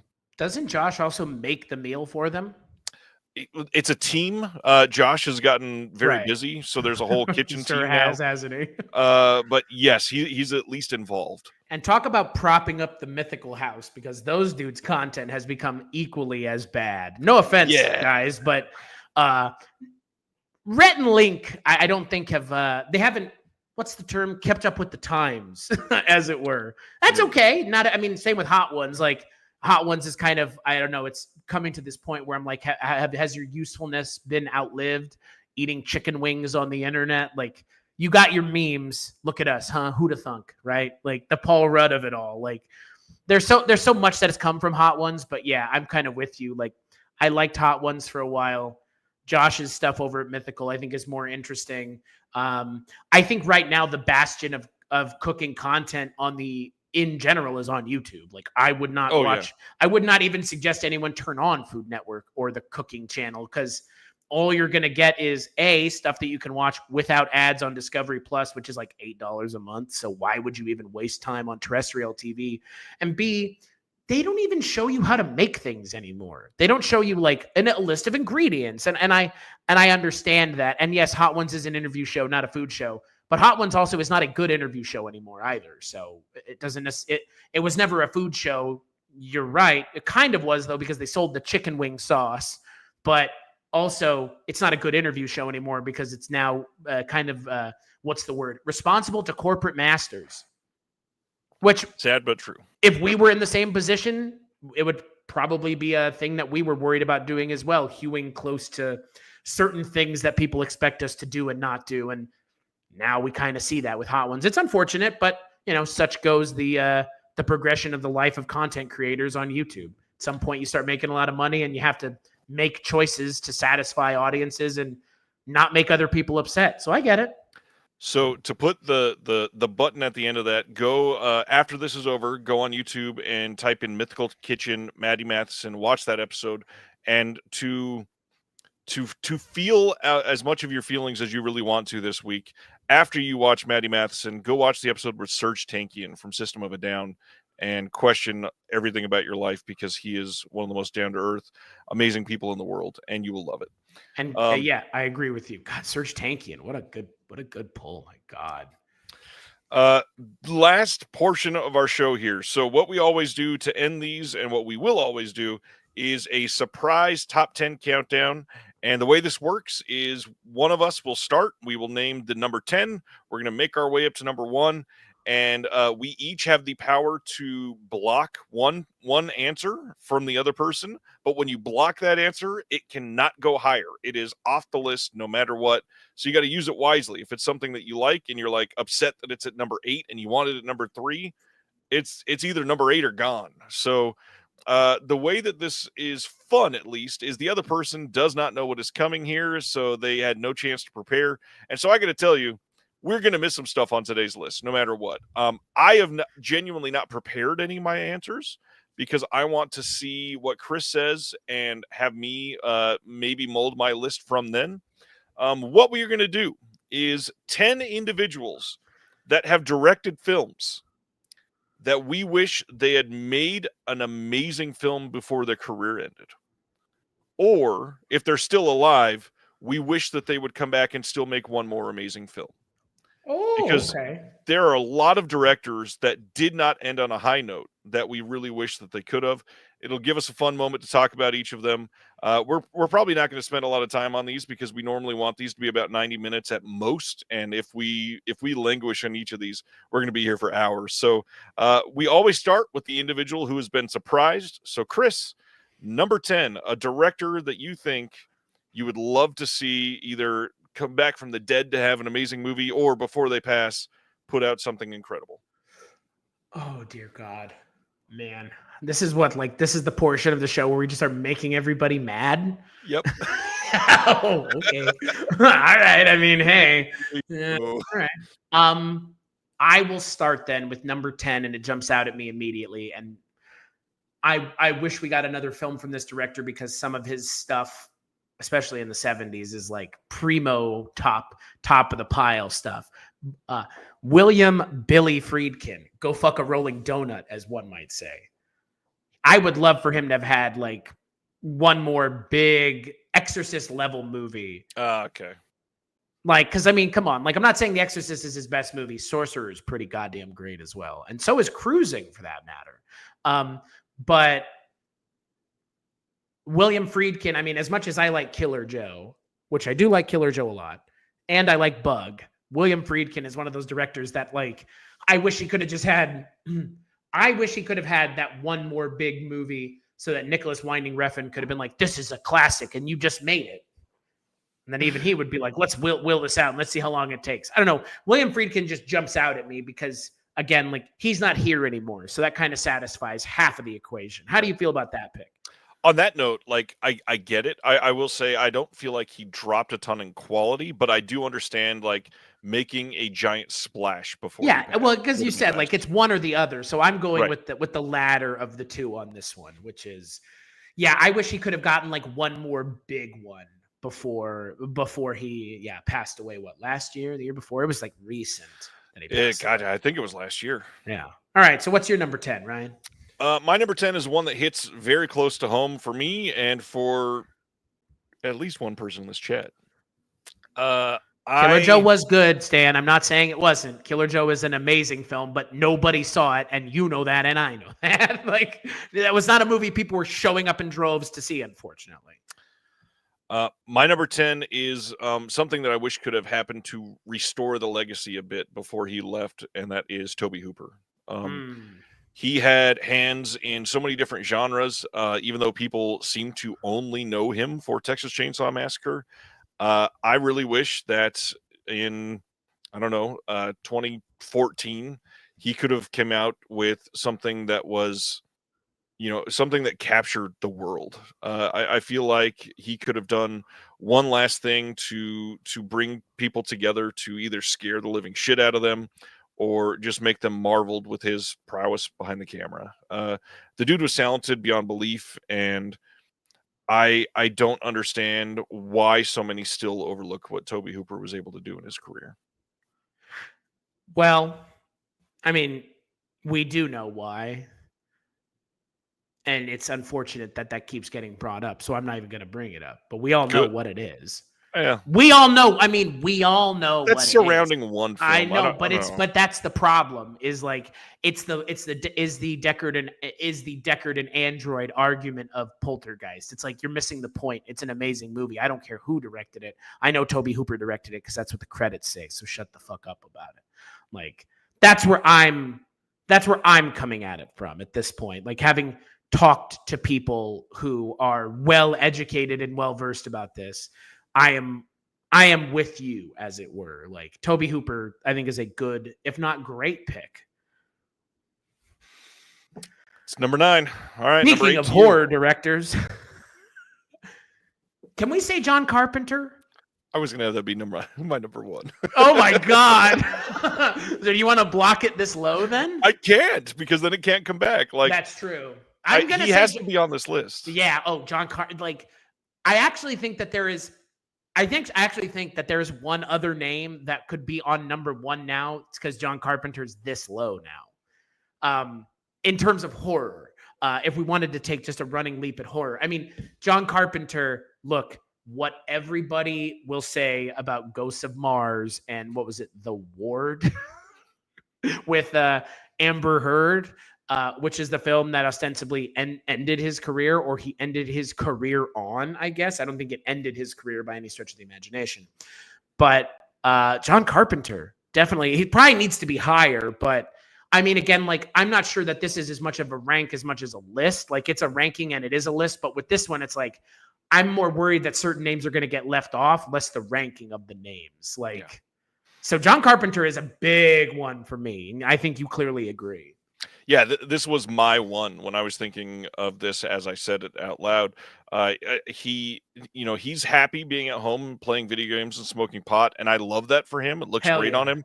However, I love your movies too much to not be jealous of the fact that in some other universe you've made 5 other amazing movies, and I'm dying to see them. Yeah, agreed. Agreed. Uh, Five. Man, the length of time between his movies in the 80s and 90s was so little. It probably would have been like 7 or 8 at this point. touche. Yeah. This next one I think is a very obvious one that a lot of people look to as one of those steepest declines in movie making, and I have to agree. What in the hell happened to Tim Burton? He has to be on this Wow. list. Wait, what? Are you serious? I am. Okay. He is not. He has fallen squarely off of a cliff in his filmmaking. I don't understand some of the choices that he's made. He's gotten obviously very mainstream, but the fact that you could have such an established like weirdo career in the first part of your directing life, that you bring attention to Ed Wood, that you shape a film around somebody with knives on their fingers, that you can craft the best Pee Wee Herman movie ever, and now we're stuck with Alice in Wonderland sequels and Beetlejuice sequels. Okay, the and Beetlejuice sequel is better than Alice in Wonderland anything. We can agree on that, right? Come on. the first Alice in Beetlejuice Wonderland wasn't that bad. is It wasn't better even than Beetlejuice. what? Yeah, Whoa, it is. now, wow. I could argue I that. would argue that it's a step in the right direction. I am Listen, arguing let that me you finish. are. Oof, Let me man, finish. go ahead. I'm not saying Beetlejuice is a step in the wrong direction. It was But you better said than it was most of those. worse than Alice in Wonderland. The first one, yes.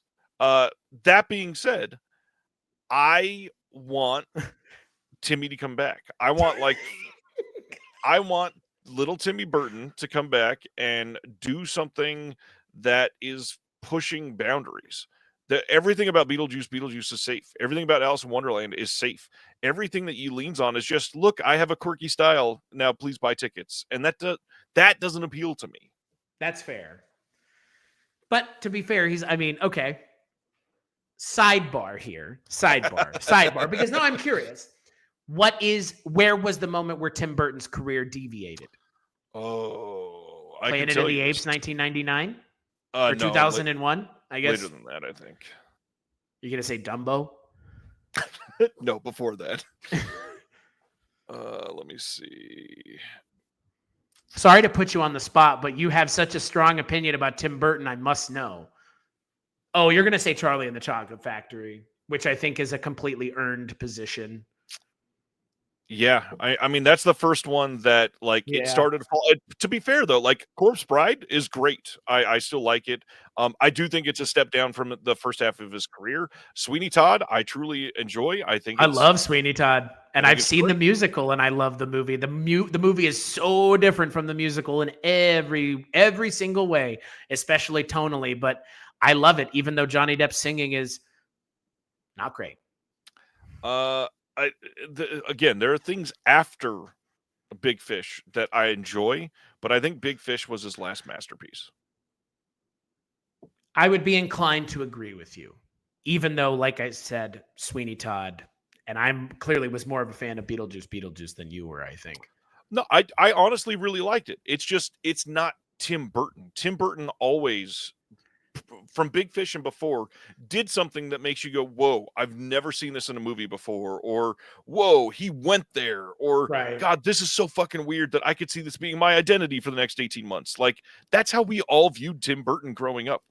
He did amazing things. Yeah, but I guess wouldn't the argument then be also that now there are so many other content creators and people out there who are making much more actually subversive stuff that Tim Burton just kind of, I don't know how, let me rephrase this. For as subversive as Tim Burton's stuff was at one point, people picked up the mantle and went way further with it, way quicker than he ever was willing to. I agree, but that doesn't mean that I don't yearn for that director to Sure. come No, back and be one of yeah, those people. I totally agree with you. I'm not discounting that either. I 100% agree with that sentiment as well, because the Tim Burton of Ed Wood is not the Tim Burton of Beetlejuice. Agreed. Bingo. Exactly the Agreed. sentiment I went for. But to be fair, Ed Wood is also like, even Ed Wood is kind of a reserved Burton movie in a lot of ways, right? It is. I mean, for what it is, it's not Pee-wee's Big Adventure. I disagree with that, primarily because it's a story about Ed fucking Wood. That's true. Man, and Ed fucking Wood, that must hurt. A lot of splinters. He did it a few times, though. So number 7, right? Are we on number 7 now? That was my 7. You're on 6. David Fincher. Boy, he was going to come up on this list, right? Yeah. Maybe. Were you not going to say him? Did I have to say him? No, because I feel like he hasn't done enough shit yet. He's made what? I'm using him on the latter part of the argument, not the forehand of the argument. Got it. This is I want him to do something as wowing, as awing for me as, and this is going to sound like kind of a cheat, as Zodiac or The Girl with the Dragon Tattoo.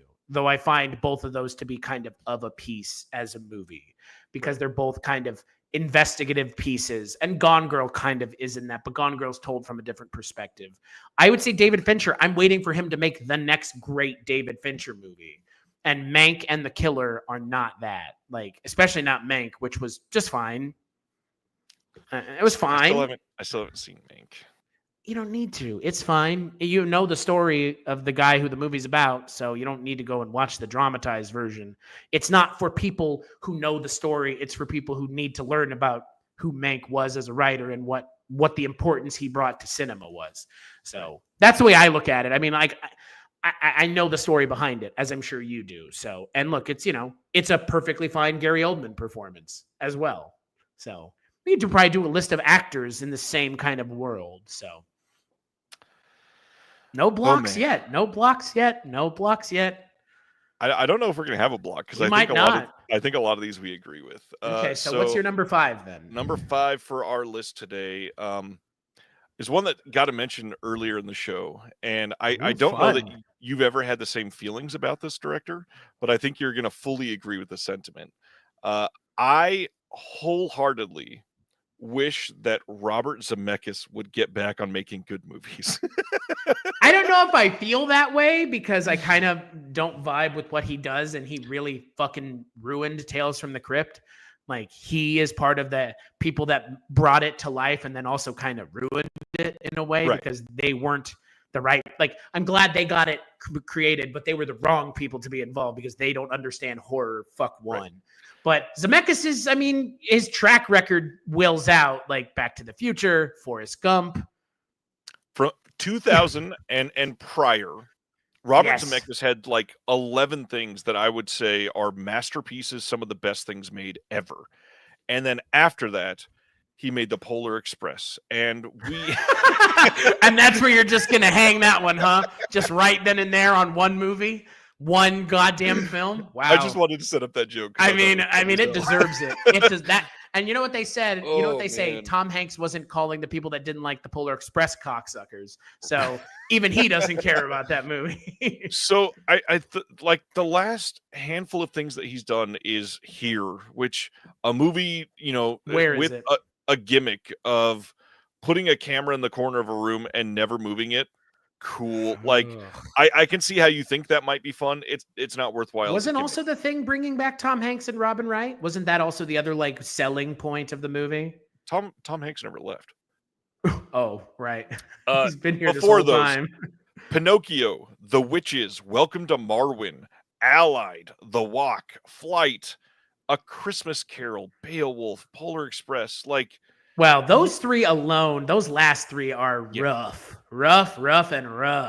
You are the man that directed Forrest Gump, Death Becomes Her, literally the only Pitch Perfect trilogy in movie history. And maybe most of all, Who Framed Roger Rabbit. Yeah, the important one as far as I'm concerned. But also for a lot of people, like Romancing the Stone is a masterpiece as well. I Want to Hold Your Hand is incredible. Used Cars is amazing. All of those from 2000 and prior are leaps and bounds better than anything else you have done since then. It's been almost 25 years. Can we say 94 and prior? Because What Lies Beneath, I'm not a huge fan of. Oh, I am. I love What Okay, Lies Beneath. I know people really like that movie. I'm not a fan of that or Castaway for that matter. Castaway, I think, is incredible because Tom Hanks can keep your attention for the entire runtime. That's the selling point, right? Like I agree with you there. It just wasn't my cup of tea, as it were. I do agree that both of those are lower quality than the rest of his previous career. However, I think they are not off the cliff yet, like everything else. They're kind of gazing over the cliff, wondering whether or not they should jump. It's like where he started steering towards the cliff. And then it was like Polar Express all the way down. Good Lord. So, Polar Express is one of the most atrocious pieces of filmmaking in the modern era.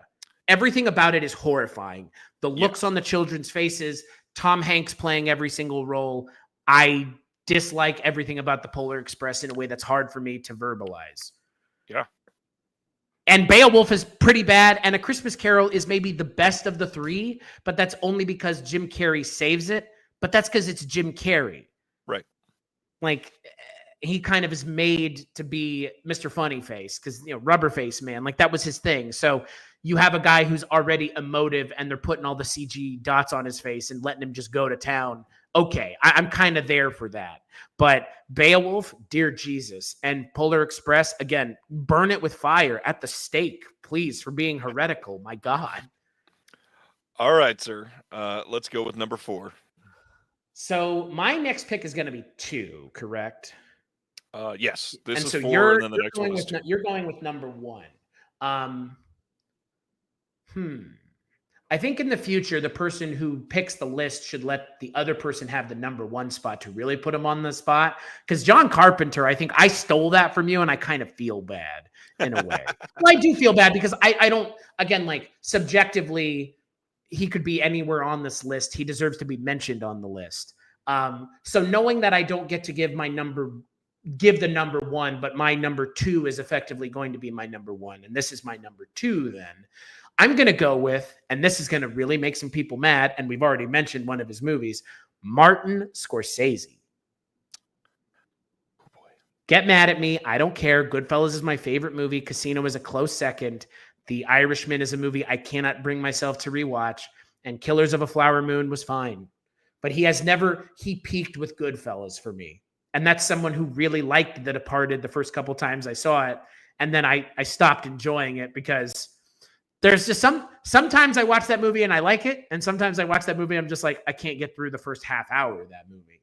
With Leonardo DiCaprio's Boston accent, brother. It's like, ugh, everybody's doing like the really put upon Boston accent. And it almost becomes comical and like a parody at some point when Mark Wahlberg is just doing nothing but the Boston accent. But I think Scorsese, like for me, I love After Hours. I love Goodfellas. I love Casino. A lot of other Scorsese stuff I don't resonate with the way that I resonate with those movies. But if I'm willing to say out of all the filmmakers out there, your film is my favorite film, and I've sat and watched just as many movies as you have in my lifetime, like that's a pretty big qualifier. He has never made anything for me that approached the level of quality that Goodfellas has. It's a 3-hour movie, and I could sit down and watch it in 3 hours and feel like 5 minutes has passed. That's how good that movie is. It is a feat of editing on top of just being a well-made movie. It's a feat of editing. It's a feat of needle drops. It's a feat of acting. It's like I know this might sound weird, but like, I think it's the best thing Ray Liotta ever did. Like broadly, I think it's the best. Weird at all. I think it's the best thing that Joe Pesci ever did. I mean, De Niro has had such a prolific career. I can't say Goodfellas is the best thing he ever did. Frankly, De Niro is more understated in that movie than Pesci and Liotta are, but that's intentional because, again, he's kind of the biggest of the three in terms of the casting. But that movie makes Pesci and Liotta stars in their own right. But Goodfellas, for me, is a perfect movie. It is Scorsese's best movie. As much as I like After Hours, I love Goodfellas just as much, if not just one tick more. And I don't think Scorsese has come back to approaching that level of quality since. And I know that that is very controversial. And I know people like The Irishman, and I know people like Killers of the Flower Moon. This is purely a subjective opinion. I'm not saying those are bad movies.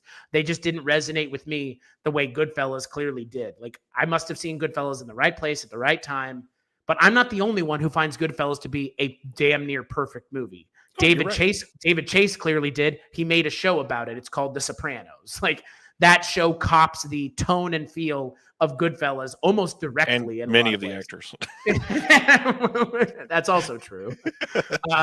But same with the critically acclaimed, starring Heretic's own Hugh Grant, Mickey Blue Eyes, which came out the same year as the beginning of The Sopranos in 1999, I believe, which has like half of the cast of The Sopranos in it as well. But that's my answer. Is this too high on the list for Scorsese? I understand. However, this is blocked. Can I I don't veto the veto, Your Honor? No, you can't. There is no block override here. I look What about at an this. ogre ride? Right, that could be a good answer, Mike Myers. You already said John Carpenter. No, I get it. I disagree. I don't see the big drop in quality. I'm not saying it's the drop in quality. I'm saying it's the level of the movie of importance. I mean, like the drop in quality. I'm not saying those are bad movies. I'm going with the latter part of the argument here, which is he hasn't made something of the level and visibility of Goodfellas, which was like a cultural, like as part of the 90s culture in a way where Animaniacs was parodying it, a children's show. That's more what I was getting at. If you still block it, I totally get it. I'm not gonna. Oh no, I'm still blocking it. Yeah, that's fine. But I think you're on the wrong side of this one for now. Well, I might somewhat be on the wrong side of this one, but I think this one will out in time. If Killers of the Flower Moon is his last movie, I'm not sure that's going to be anybody's favorite Scorsese anything. See, that's the argument that I was going to make against what you just said. I think Killers of the Flower Moon is going to grow in estimation and not go down. I think specifically when we're looking back on the intentions with the film and how it was handling literally colonialism, the way that we've talked about it. I think that it will be looked at as like I look at it easily as one of his top 5 movies. No, I hard disagree. There are 7 movies I would put before that one. I understand, but I get it. Like I think for me, Goodfellas stands as the true test of his mettle because it is him confronting the thing that we have all been sold a lie on, which is the American dream. And Goodfellas is the perversion of the American dream. And what does that look like? And to be fair, Killers of the Flower Moon goes in that same direction. I just think the message is a little bit more specific and specified. And so it's a little less not approachable, but it's a little less least common denominator because Goodfellas is really about like, you know, these guys are doing what it takes to get the American dream, but at what cost for your soul, right? And it's, you know, Killers of the Flower Moon, same thing. What are you going? You're going to steal the American dream from somebody else. Goodfellas is about taking the American dream by force. I think we're partially looking at it a little differently. Like if Scorsese were to, you know, knock on wood, actually that like drop dead tomorrow, which God, I hope this doesn't happen for a very long time. If Killers is his last movie, I don't think anybody looks back on it and goes, oh, he ended on that. Like, it could have been so much better.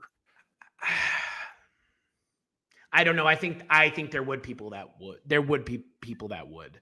But I think there would always be people in that direction. See, if his last movie was Silence, I guarantee people would have felt that. But with Killers, yes, some people might, but I think that they're wrong. I think that it's a good movie to end a career on, and that's why I'm hoping that this whole religious film, which for a lot of people those are like his downer movies, I hope if that's really the next one he's doing, I hope that's not his last one. I will say in his favor for something like Killers of the Flower Moon, his involvement in the script, I think, does push that movie a little bit higher for me in terms of the movies that he's worked on because I think for me, his best stuff is the stuff that he's written as well as directed, which obviously Goodfellas is that. I mean, Nicholas Pileggi. I mean, I don't know if you've read the book Wise Guy, but that book, I don't, the way that they adapted it for screen is still insane to me, that they made it seem like you're just reading the book, because the book and the movie are essentially the same, which is crazy to talk about with a movie that is 3.5 hours or 3 hours long. And you can read the book. The book is a rather short read as well. So, I mean, I get why you're blocking Scorsese, so that's fine. I All think right, you I got to think you're replace it. wrong here, pal. Well, now you can't block anything, so I could just be like, well, I Yep. don't even, yeah. You know what? This is a director who I really don't have a resonance with his films, but I think it's a shame that this was the last thing that he made. John Waters, Mm. right? I mean, the last thing that he made was that Tracy Ullman Johnny Knoxville movie. Wasn't that the last movie he made? The one where it's like they're like Tracy Ullman's like a sex addict. I think so.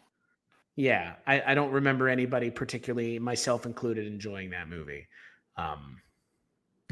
So John Waters, I mean, talk about an iconoclast in his own right. Like A Dirty Shame was his last one. yeah, that movie is not great. Like, yeah, and to talk about a subversive and in a lot of ways perversive filmmaker. Yeah, I would say, how about Danny DeVito? Fair. Death to Smoochie is a great film. Literally all of those are, yeah. Yeah. Yeah, maybe I should rewatch A Dirty Shame. Maybe I'm wrong about A Dirty Shame. A Dirty Shaw was, I think, what they called Robert Shaw when he was done before he took a bath. But I don't know, John Waters, like Hairspray. You know, I mean, like, you can say like almost all of his movies are masterpieces, but I agree. I would love to see him out of nowhere just make the filthiest fuck you to society before going out. actually, now I'm worried that, go ahead with yours. I kind of wish I could almost veto my own answer in a lot of ways. Technically, you can. Okay, You've got one block. I'm vetoing my answer then, because I don't care what you say that much. I'm actually going to say someone right now who I think even you would go, okay, yeah, you're right. David Cronenberg. Yeah, I would. Yeah. Yeah, David Cronenberg. Like, there you go. Because, man, Videodrome and The Fly, my God, baby, those are perfect movies, especially The Fly. Like, is there a more romantic movie than The Fly? I don't think so. And he hasn't really, I mean, like, I know people like some of his other stuff, but I'll veto John Waters because technically he does have a movie coming out, so it's a little unfair. David Cronenberg, on the other hand, I have not really liked much that he's done since A History of Violence. I know some people don't even like that movie. Like, I like Viggo Mortensen, though, so maybe that's why I give that movie a little bit of a pass. So a handful of things I have to say here. First, Stan says John Waters has Liar Mouth coming up. For the record, he has said that he has written a script, but it is not being worked on or in production. There was a lie that got started that it was in production and got approved. There's no budget attached to it. There's no cast. There's nothing.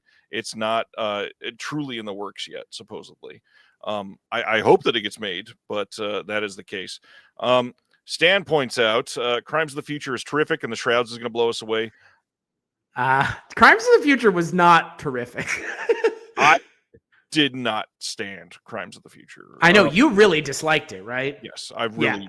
I did an episode on it on my show. I didn't dislike it as much as you did. I mean, it was fine. It's got Viggo Mortensen. Viggo Mortensen's great, but Viggo Mortensen is kind of always great, and so that's almost unfair. See, and that's where we missed. I can't stand Viggo Mortensen. He's like a wet blanket of an actor for me. No. Oh man. Oh man. Well, that kind of sucks. I will say I know somebody that worked on The Shrouds with Cronenberg, and he obviously biased, but he has regaled to me that The Shrouds is genuinely terrific. So we shall say. Hey man, you know what? I give it an opportunity, but we all know The Fly and Videodrome and Scanners are some of the best 80s like sci-fi films. So you know, again, it's just he hasn't made something of that caliber since. And I mean, what is David Cronenberg's best film? Is it The Fly? It probably is, right? Well, Right? best film I think is The Fly. Favorite film for me is probably Videodrome. Videodrome. Same. What I'm with you exactly. 100%. But even like fucking Rabid, how do you come out with starting your career with Rabid? It's so amazing. I know, and I actually am kind of a fan of Existence. I think it's a movie that It's great. Yeah. It's another one of those has gotten reappraisal since it's come out type movies. So I also truly love Dead Ringers. I think that one gets slept on. That's another goodie. Yeah, I mean, I think for a lot of people, it's probably A History of Violence is where they kind of checked out, which is I get it, like I understand. So. All right, 3 left. I've got 2 more to say. Chris has 1 more, and I'm really worried because I think other than John Carpenter, the 2 I have left are like the quintessential obvious answers here. So I hope you don't take one of them. Number 3 on our list, I have to say Rob Reiner. I was not going to say Rob Reiner. This guy started his career with 7 films in a row, one of them being The Sure Thing, so it's like a minor, but the other 6 are some of the best movies all time. He went through 5 literally perfect movies in a row with Stand By Me, Princess Bride, Harry Met Sally, Misery, and A Few Good Men. And then he chose to direct North, and his career tanked. And everything after that, like, he did The fucking Bucket List and LBJ. What a great film, The Bucket List. Rumor Has It with Jennifer Aniston. I will say... Wait, isn't Rumor Has It? That's the sequel to The Graduate? Isn't it? I don't know if that... Wait, yeah. No, Rumor Has It is like... I'm pretty sure that's the movie that's like... Yes, it's like Jennifer Aniston learns that her mom and grandmother are the inspiration for the film The Graduate, and I'm not kidding. What a strange concept for a movie, by the way. Yeah, I will say after the ones that I named, American President is pretty good.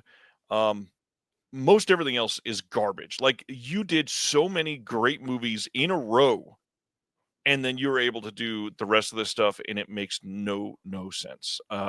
This is just a waste. I mean, you have so many great ideas, and you directed so deftly, and now here's where we are. I want to shout out, Stan says Maps of the Stars is better than its reputation. Don't get me started on Cronenberg.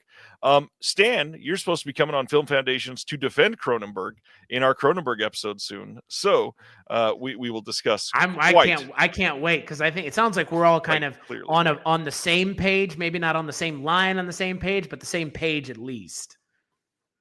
We'll see.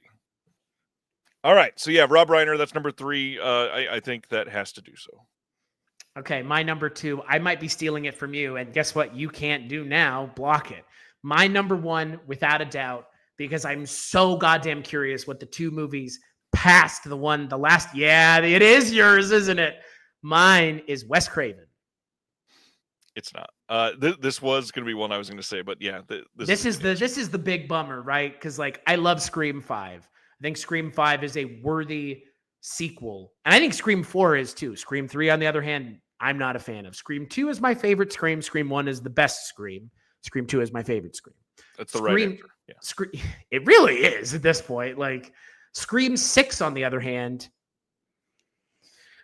doesn't live up to the promise of Ghostface in New York. I genuinely wonder what those 2 movies would have looked like if Wes Craven had made them. Because Scream 4, its weird lighting blur shit aside, which was the thing at the time, so I know everybody was doing it. It doesn't work for Scream, and it never has, and it never will, and it makes that movie always feel specifically dated. I can't help but wonder what Scream 4, Scream 5, and 6 would have looked like. And to be fair, what Scream 4 should have been had they let Wes Craven and Kevin Williamson make that movie the way they wanted to. And then 5 and 6 would have been a continuation of the story of 4, which would have been extremely subversive, because since the 4th one has been out for so long, we are within the world of spoilers.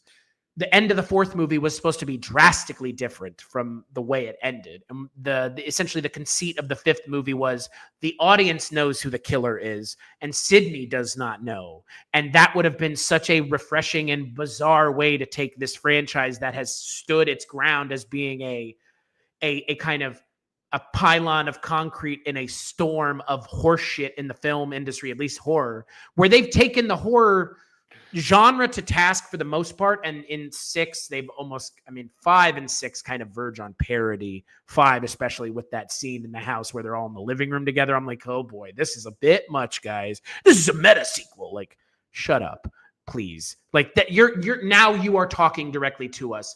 And Jamie Kennedy and Matt Lillard in the first movie and second and third movie, and the respective characters that would do that in those other movies, it never felt like they were talking down to the audience. And Scream 5 kind of verges on that. And I feel like Wes Craven never did that because he had the sensibilities. And I'm not saying Radio Silence doesn't, because the Radio Silence guys are great. Like, they are really fantastic directors in their own rights. But I can't help but wonder what Scream 5 and 6 would have looked like. And plus the Scream 4 that we never got, if Wes Craven had been alive and able to do them. Because Scream, I think, for me, is my favorite horror franchise now as an adult. When I was a teenager, it was definitely Nightmare on Elm Street, which, who the fuck directed that? And on top of everything else, Wes Craven, as far as I'm concerned, directed 2 of the 3 Nightmare on Elm Street sequels that are worth watching. Whenever I talk about Nightmare on Elm Street, for me, it's 1, 3, and New Nightmare. There's a through line there. There's a complete story that is told there. There is one character that is more or less the focus there the entire time. And it feels like a full story is told between those 3 movies that makes sense. And yeah, I don't know. Wes Craven, I think, is a very good answer here. I'm surprised that he didn't show up earlier on this list, given me and you and our kind of overlap on the things that we like. But I think if we're talking lists and him needing to be somewhere at the top of a list, this is the right director for that, at least. Can't say I disagree. I would have loved to see one more out of him that was genre defining and remarkable. And it's not like he ended on a bad note or anything. It's just that he died. I'm greedy. I wanted one more. Yeah, this is he died of it. Like, that's the sad part with him, because Scream 4, pretty good. My Soul to Take, your mileage will vary. Red Eye is great. So fun. Red Eye is a great movie. I love Red Eye. Cillian Murphy and Rachel McAdams, like, yeah, and this is like 2005 Cillian Murphy, like just coming off of Sunshine Cillian Murphy, either before, like right before or right after. So and 28 days later. Yeah, exactly. And Wes Craven had some clunkers in there, some real clunkers, but he also had The Serpent in the Rainbow, which is a Bill Pullman-led voodoo movie that is more fun than it has any right to be.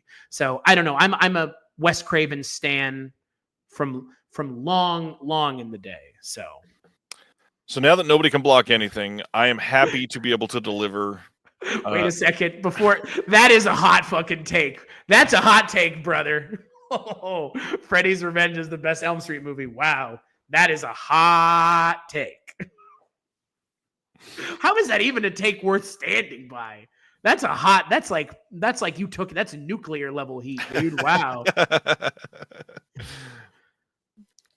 It's all right, Stan. I still love you. Wow. Fight me. I don't want to fight you. It seems like you're willing to stand your ground all the time. And so Freddy's the remake is the best. Okay, well, now they're just trolling us in the comments. Actually, for the record, the remake had the opportunity to be good. He's not kidding. Or they're not kidding. A Nightmare on Elm Street could have been good if in that movie the reveal had been he wasn't actually a child molester and they had killed him by accident and he was innocent. That would have made the whole movie a completely different ball of wax and actually taken it in an interesting direction. And they had the opportunity to do it. They set the scene up and they didn't do it. And as far as I'm concerned, if they had just done that, it would have put that movie higher than half of the Nightmare on Elm Street sequels, really. Because there are some of them, Freddy versus Jason and The Dream Child, that are not great. And The Dream Master, for that matter. Like, those 3 movies alone are not great movies in that franchise as a whole. So, all right. No blocks. So I think this is, when you think about it, the definitive number 1 here. And I'm so glad that I get to talk about it. I think I know what you're going to say. It's sad because I've liked everything that this director has done, even though most people have not. I am desperate. You're not going to say. What? I thought you were going to say Steven Spielberg. Oh, no. This is the very obvious one. I don't need to see like a pop culture empathetic film where everybody's like, "Oh my god, he's back. He could do it again." Give me one more M. Night Shyamalan masterpiece. Oh, Now, listen, I do wish now I could block you. This is unfair. It's the obvious answer here. And I liked Trap. I like Knock at the Cabin. Old is not terrible. There are so many things here that he needs something that hits like The Sixth Sense or like Unbreakable at the end of his career, and it would change a lot of people's minds on him. He's great at what he does. I think he is an incredible director. This is the obvious answer, I think. I think that this, if you would let me block it, I would block it because I want to know what your alternate answer would be if I could block it. I wouldn't have one. I think the obvious answer here is Steven Spielberg. No. Yeah, what? Did you see Ready Player One? No. Well, okay. I fucking remember when a Steven Spielberg movie was an event? It was a thing everybody got excited for. People went out in droves to see. Remember Jurassic Park? You're gonna see, I can't. Shyamalan's career is a third of the length of Spielberg's, and he never reached the height of Spielberg. And Spielberg can't even get back to that point ever again. He is the GOAT, but he's not the GOAT he's not a current GOAT. The difference is people are still people that love film are still treating his films like he is Spielberg, and he's still directing in a great way for many of these. He's doing what he needs to do. However, he does not have the cliff that M. Night Shyamalan has. I think that he is the person that had the most impactful beginning of his career, and then the most absolutely dead middle and so far latter half of his career. If he comes back and makes something that's amazing, that would be a huge, huge improvement over what he's done for a lot of people. And again, this is coming as an M. Night Shyamalan fan. I had a video on my channel just a couple months ago for 2.5 hours discussing ranking all of the Shyamalan films because I love them. Like, he is amazing, but most people don't see him as amazing. I think he's a great filmmaker, which is why I kind of disagree with this. West Side Story was fine. It has Ansel Elgort in it, which is just a great name. I mean, West Side Story is fine. I mean, M. Night Shyamalan, I think it's almost unfair because M. Night Shyamalan is like kind of like, there's a different issue with M. Night Shyamalan. He deserves to be on a different list, which is like, tell me a director who kind of only made really one good movie. Oh, bullshit. Well, you're kind of saying the same thing. He never reached the heights reached the heights of The Sixth Sense again. He never reached the pop culture heights. I think he Haven't you seen Signs? Literally, yeah. Signs made as big of a. I think Signs had as big of an impact. It was a huge. Not even remotely. Oh, what? Because it's not. There was not an eminently quotable line from it. Yeah, I guess so. I mean, I guess so. But are people quoting "I See Dead People" now in 2024?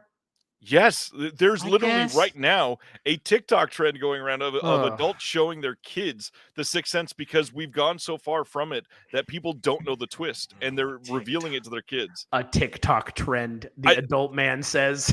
It's M. Night Shyamalan. I have to stay on top of it. Hey, no. Well, now that you put it that way. The signs were all there. Ooh. There was a woman in the water. Even look, like the woman in the water is Lady in the Water. Whatever that movie has animals called scrunts in the movie. Okay. Yeah, I fucking hate it. It's a bad movie.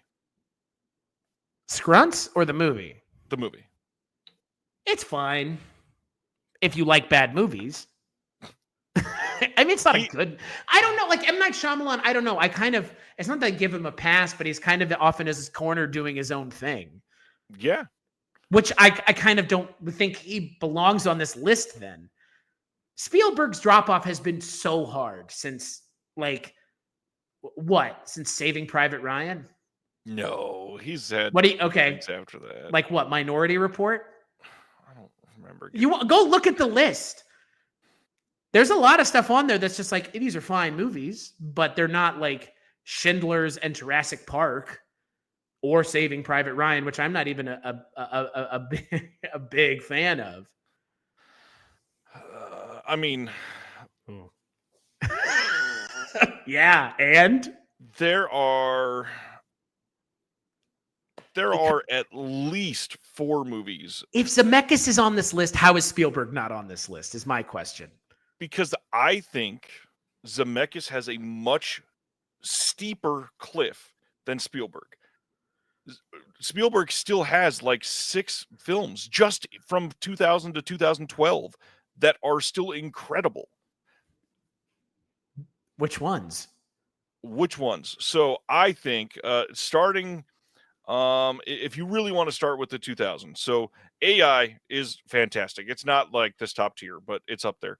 Minority Report is probably up there for me. Catch Me If You Can is definitely up there for me. War of the Worlds, better than people remember. I agree. Also, one of the loudest movies I've ever watched in theaters. Munich is a masterpiece. Lincoln, another. Wait a second. Don't you dare skip that movie. I see what you did there. And you know what? Everybody listening knows what you did too, because you jumped from 2005 to 2012. And there was a pretty big thing in there that, as far as I'm concerned, was a cliff. He came back after those, though, with good movies. That's what I'm getting at. It wasn't just like this dead spot. He done nothing. He came back with very safe movies. Maybe the issue is Steven Spielberg just continued to play it more and more safe with that. Dude, he made a movie mythologizing his own life. Right. And it got lauded, and a lot of people love it. I notice how I notice how a lot of people love it is not you. No, I'm not saying I love it. I don't. However, I think the filmmaking is still there. With somebody like Zemeckis, it is not. And it's not just that they're bad movies. The filmmaking fell off a cliff. I don't. You know what? Let me ask you something. As we close this episode out, should Spielberg have shown up on the list anywhere? In my opinion, no. Wow. I disagree. I would say I disagree with that more than anything else. I think he deserved to be on this list at the bottom, at least. I think even Fabelmans, which is, I would say self-serving at least, and it's self-serving. I think it's better than anything Robert Zemeckis has done in multiple decades.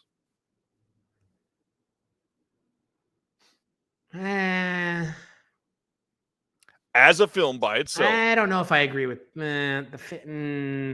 I know, but Spielberg made Ready Player One more inventive filmmaking. Yeah, that is kind of the problem with Polar Express, though. That is kind of the issue with Polar Express. He uses inventive technology doesn't mean it's used properly. I mean, I would be inclined to agree with that. I want to look at Zemeckis' list one more time. It's a bad list. Yeah, but that's the thing. I feel like Spielberg's list is similarly bad in a different way. Ooh, interesting. I think Spielberg's stuff is, if you're saying Zemeckis' stuff is bad because it's just genuinely not good filmmaking, I would say Spielberg's stuff is bad because it's genuinely safe filmmaking that doesn't speak to his ability as a director, because he has been able to, as one of our commenters put, Megan Mike the movie man, Spielberg is the best mainstream blockbuster director, period. He plays it safe. That's what he's done his entire career. I agree with that. My point is he's gone, the dial has gone too far now. It's just when you're making a movie about yourself, that is the safest movie you can make, short of making a movie about the Bible. Right, and I'm not defending the Fabelmans. I'm just saying he deserves to be on this list because he's making safe movies, which is kind of not what you were asking in a way. Yeah, not at all. But it isn't, because you were asking the quality of the things returning back to where they were. And my contention is, if you're making safe movies, the quality isn't there because this is art. And if you want to be safe, that's fine. But this you is just the said one. You agreed when I said he's always been making safe movies. But it's safe, but not always as safe. It's the level of safe that he's playing. And that's why I think Shyamalan is a better answer, because nothing about it is safe, and the quality. Most people think that he makes shitty movies after he made like 2 great movies. I think Shyamalan takes more risks than Spielberg does, and I think taking risks should be applauded more than being safe. Me personally. Mega Mike the Movie Man just said the same thing about Robert Zemeckis, and we both disagreed there. What? That taking the chances. Yeah, I mean, again, but I think it's what are we talking about? The chances and choices that they're taking. Zemeckis is just doing technology stuff. Shyamalan is genuinely trying to do subversive, like, screenwriting, is what it feels like. Like, he's trying to craft stories in a way that only he feels like he can do. I mean, Spielberg's best stuff, a lot of his best stuff, he doesn't have a hand in other than directing. I mean, Shyamalan, for the most part, is always directing his own stuff. Is that not the case? It's like 1 or 2 things, and there's only a couple things. And I mean, I'm pretty sure Avatar, even though that's somebody else's property, he did the adaptation on. I'm pretty sure he did the adaptation on The Knock at the Cabin. I don't know. I think between me and you right now, this is just a difference of what are we valuing in a conversation about the worth of a director. I can totally see where you're coming from with Shyamalan, 100%. And to Megan Mike, the Movie Man's point, or Mega Mike. I keep saying Megan. I don't know why. Sorry. I can't read so good. I went and I'm going to go jump down a well now. James Cameron is the best combination of those things. Frankly, James Cameron should have shown up on this list. Yeah, probably. Yeah. He is the more obvious answer than Steven Spielberg. But he's the more obvious answer than Shyamalan even, isn't he? No, see, the difference is, I think, in like again, not just based on us, but in the overall pop culture world, there's still a shit ton of people that worship James Cameron and say that everything he's done is amazing. I don't agree with it. Yeah, especially Avatar, which I don't get at all. I will never understand the popularity of Avatar for as long as I live. I understand why people like Transformers. I understand why people like all kinds of things. Avatar, I do not understand why people like it unless it's, and again, I know that it has a massive audience overseas, so maybe it's just the ease and relatability of characters that come from no previous IP that have been created whole cloth. That's what is appealing. I don't know, but like, I'm not the right person to ask about Avatar, because to your point, like the first time I saw Avatar 1 in theaters, I was like, this is a piece of shit. I was like, this is fucking Fern Gully. This is Pocahontas. Like, this is the colonizer story. Like, I don't care. So, that is State of the Union, though. Here we are. This is going to be happening once a month. If you like this, come back. If you don't, have a good day. Otherwise, check out Film Foundation. Good day. Take care, and don't let the door hit you on the way out, I guess. Jeez. Check out our show, Film Foundations, if you never have. Comes out usually every Wednesday. It's a good time, and we get into fun conversations like this. We'd love to have you. Not as Chris, heated as this, though. Where else can people find your stuff? weirdingwaymedia.com is the repository for all things audio that I work on. I do a handful of shows over there. I've been doing the Culture Cast now for 10 years plus, because technically it was October of 2014. So 10 years I've been doing the Culture Cast, talking about movies, have over 600 episodes. So if you got 600 hours of time, that's where you can go and spend it. Patreon.com/culturecast/projection booth/Father Malone are places that you can go to interact with the content creators on my network who are, looking financially which who isn't right now, because this isn't easy and this takes time and effort to make. So if you feel like what we do enriches your life in a certain way, $1 is more than enough, and the dollar might not seem like a lot to you, but $1 is a lot to us. So that would be my kind of conceit to everyone out there. I understand times are hard, and hey, times aren't about to get any easier for some of us. Let's just put it that way. So I can't blame you for wanting to hold on to your hard-earned dollars. But hey, if we provide value, think about us from time to time, because we're thinking about you all the time. What about you, Ryan? Well, on that note, I'm very personally worried about losing my job under this new administration. So we'll talk about that later, because I may be pleading for Patreon followers in the new year. As we stand, I have far too much going on. You might be here from The Disconnected. If you are not, check that out anywhere on social media. I put out a magazine called The Physical Media Advocate. You can look for that. But probably the biggest thing in my life is Someone's Favorite Productions, a production company where we work on bonus features on discs. We are producing discs that people don't even know about because our name's not on the back, and we're just making them for you. I hope you enjoy them. If you want to check out what we're working on, go to someone'sfavoriteproductions.com. We would love to have you be a part of things. And we loved having you here today. We will see you on the next episode. Anything else, Chris? Hey, keep y'all's head on a swivel, stay vigilant, keep fighting the good fight, and don't let shit get you too far down, because hey, you can always just escape into the movies for an hour and a half. Just make sure it's not one by Robert Zemeckis.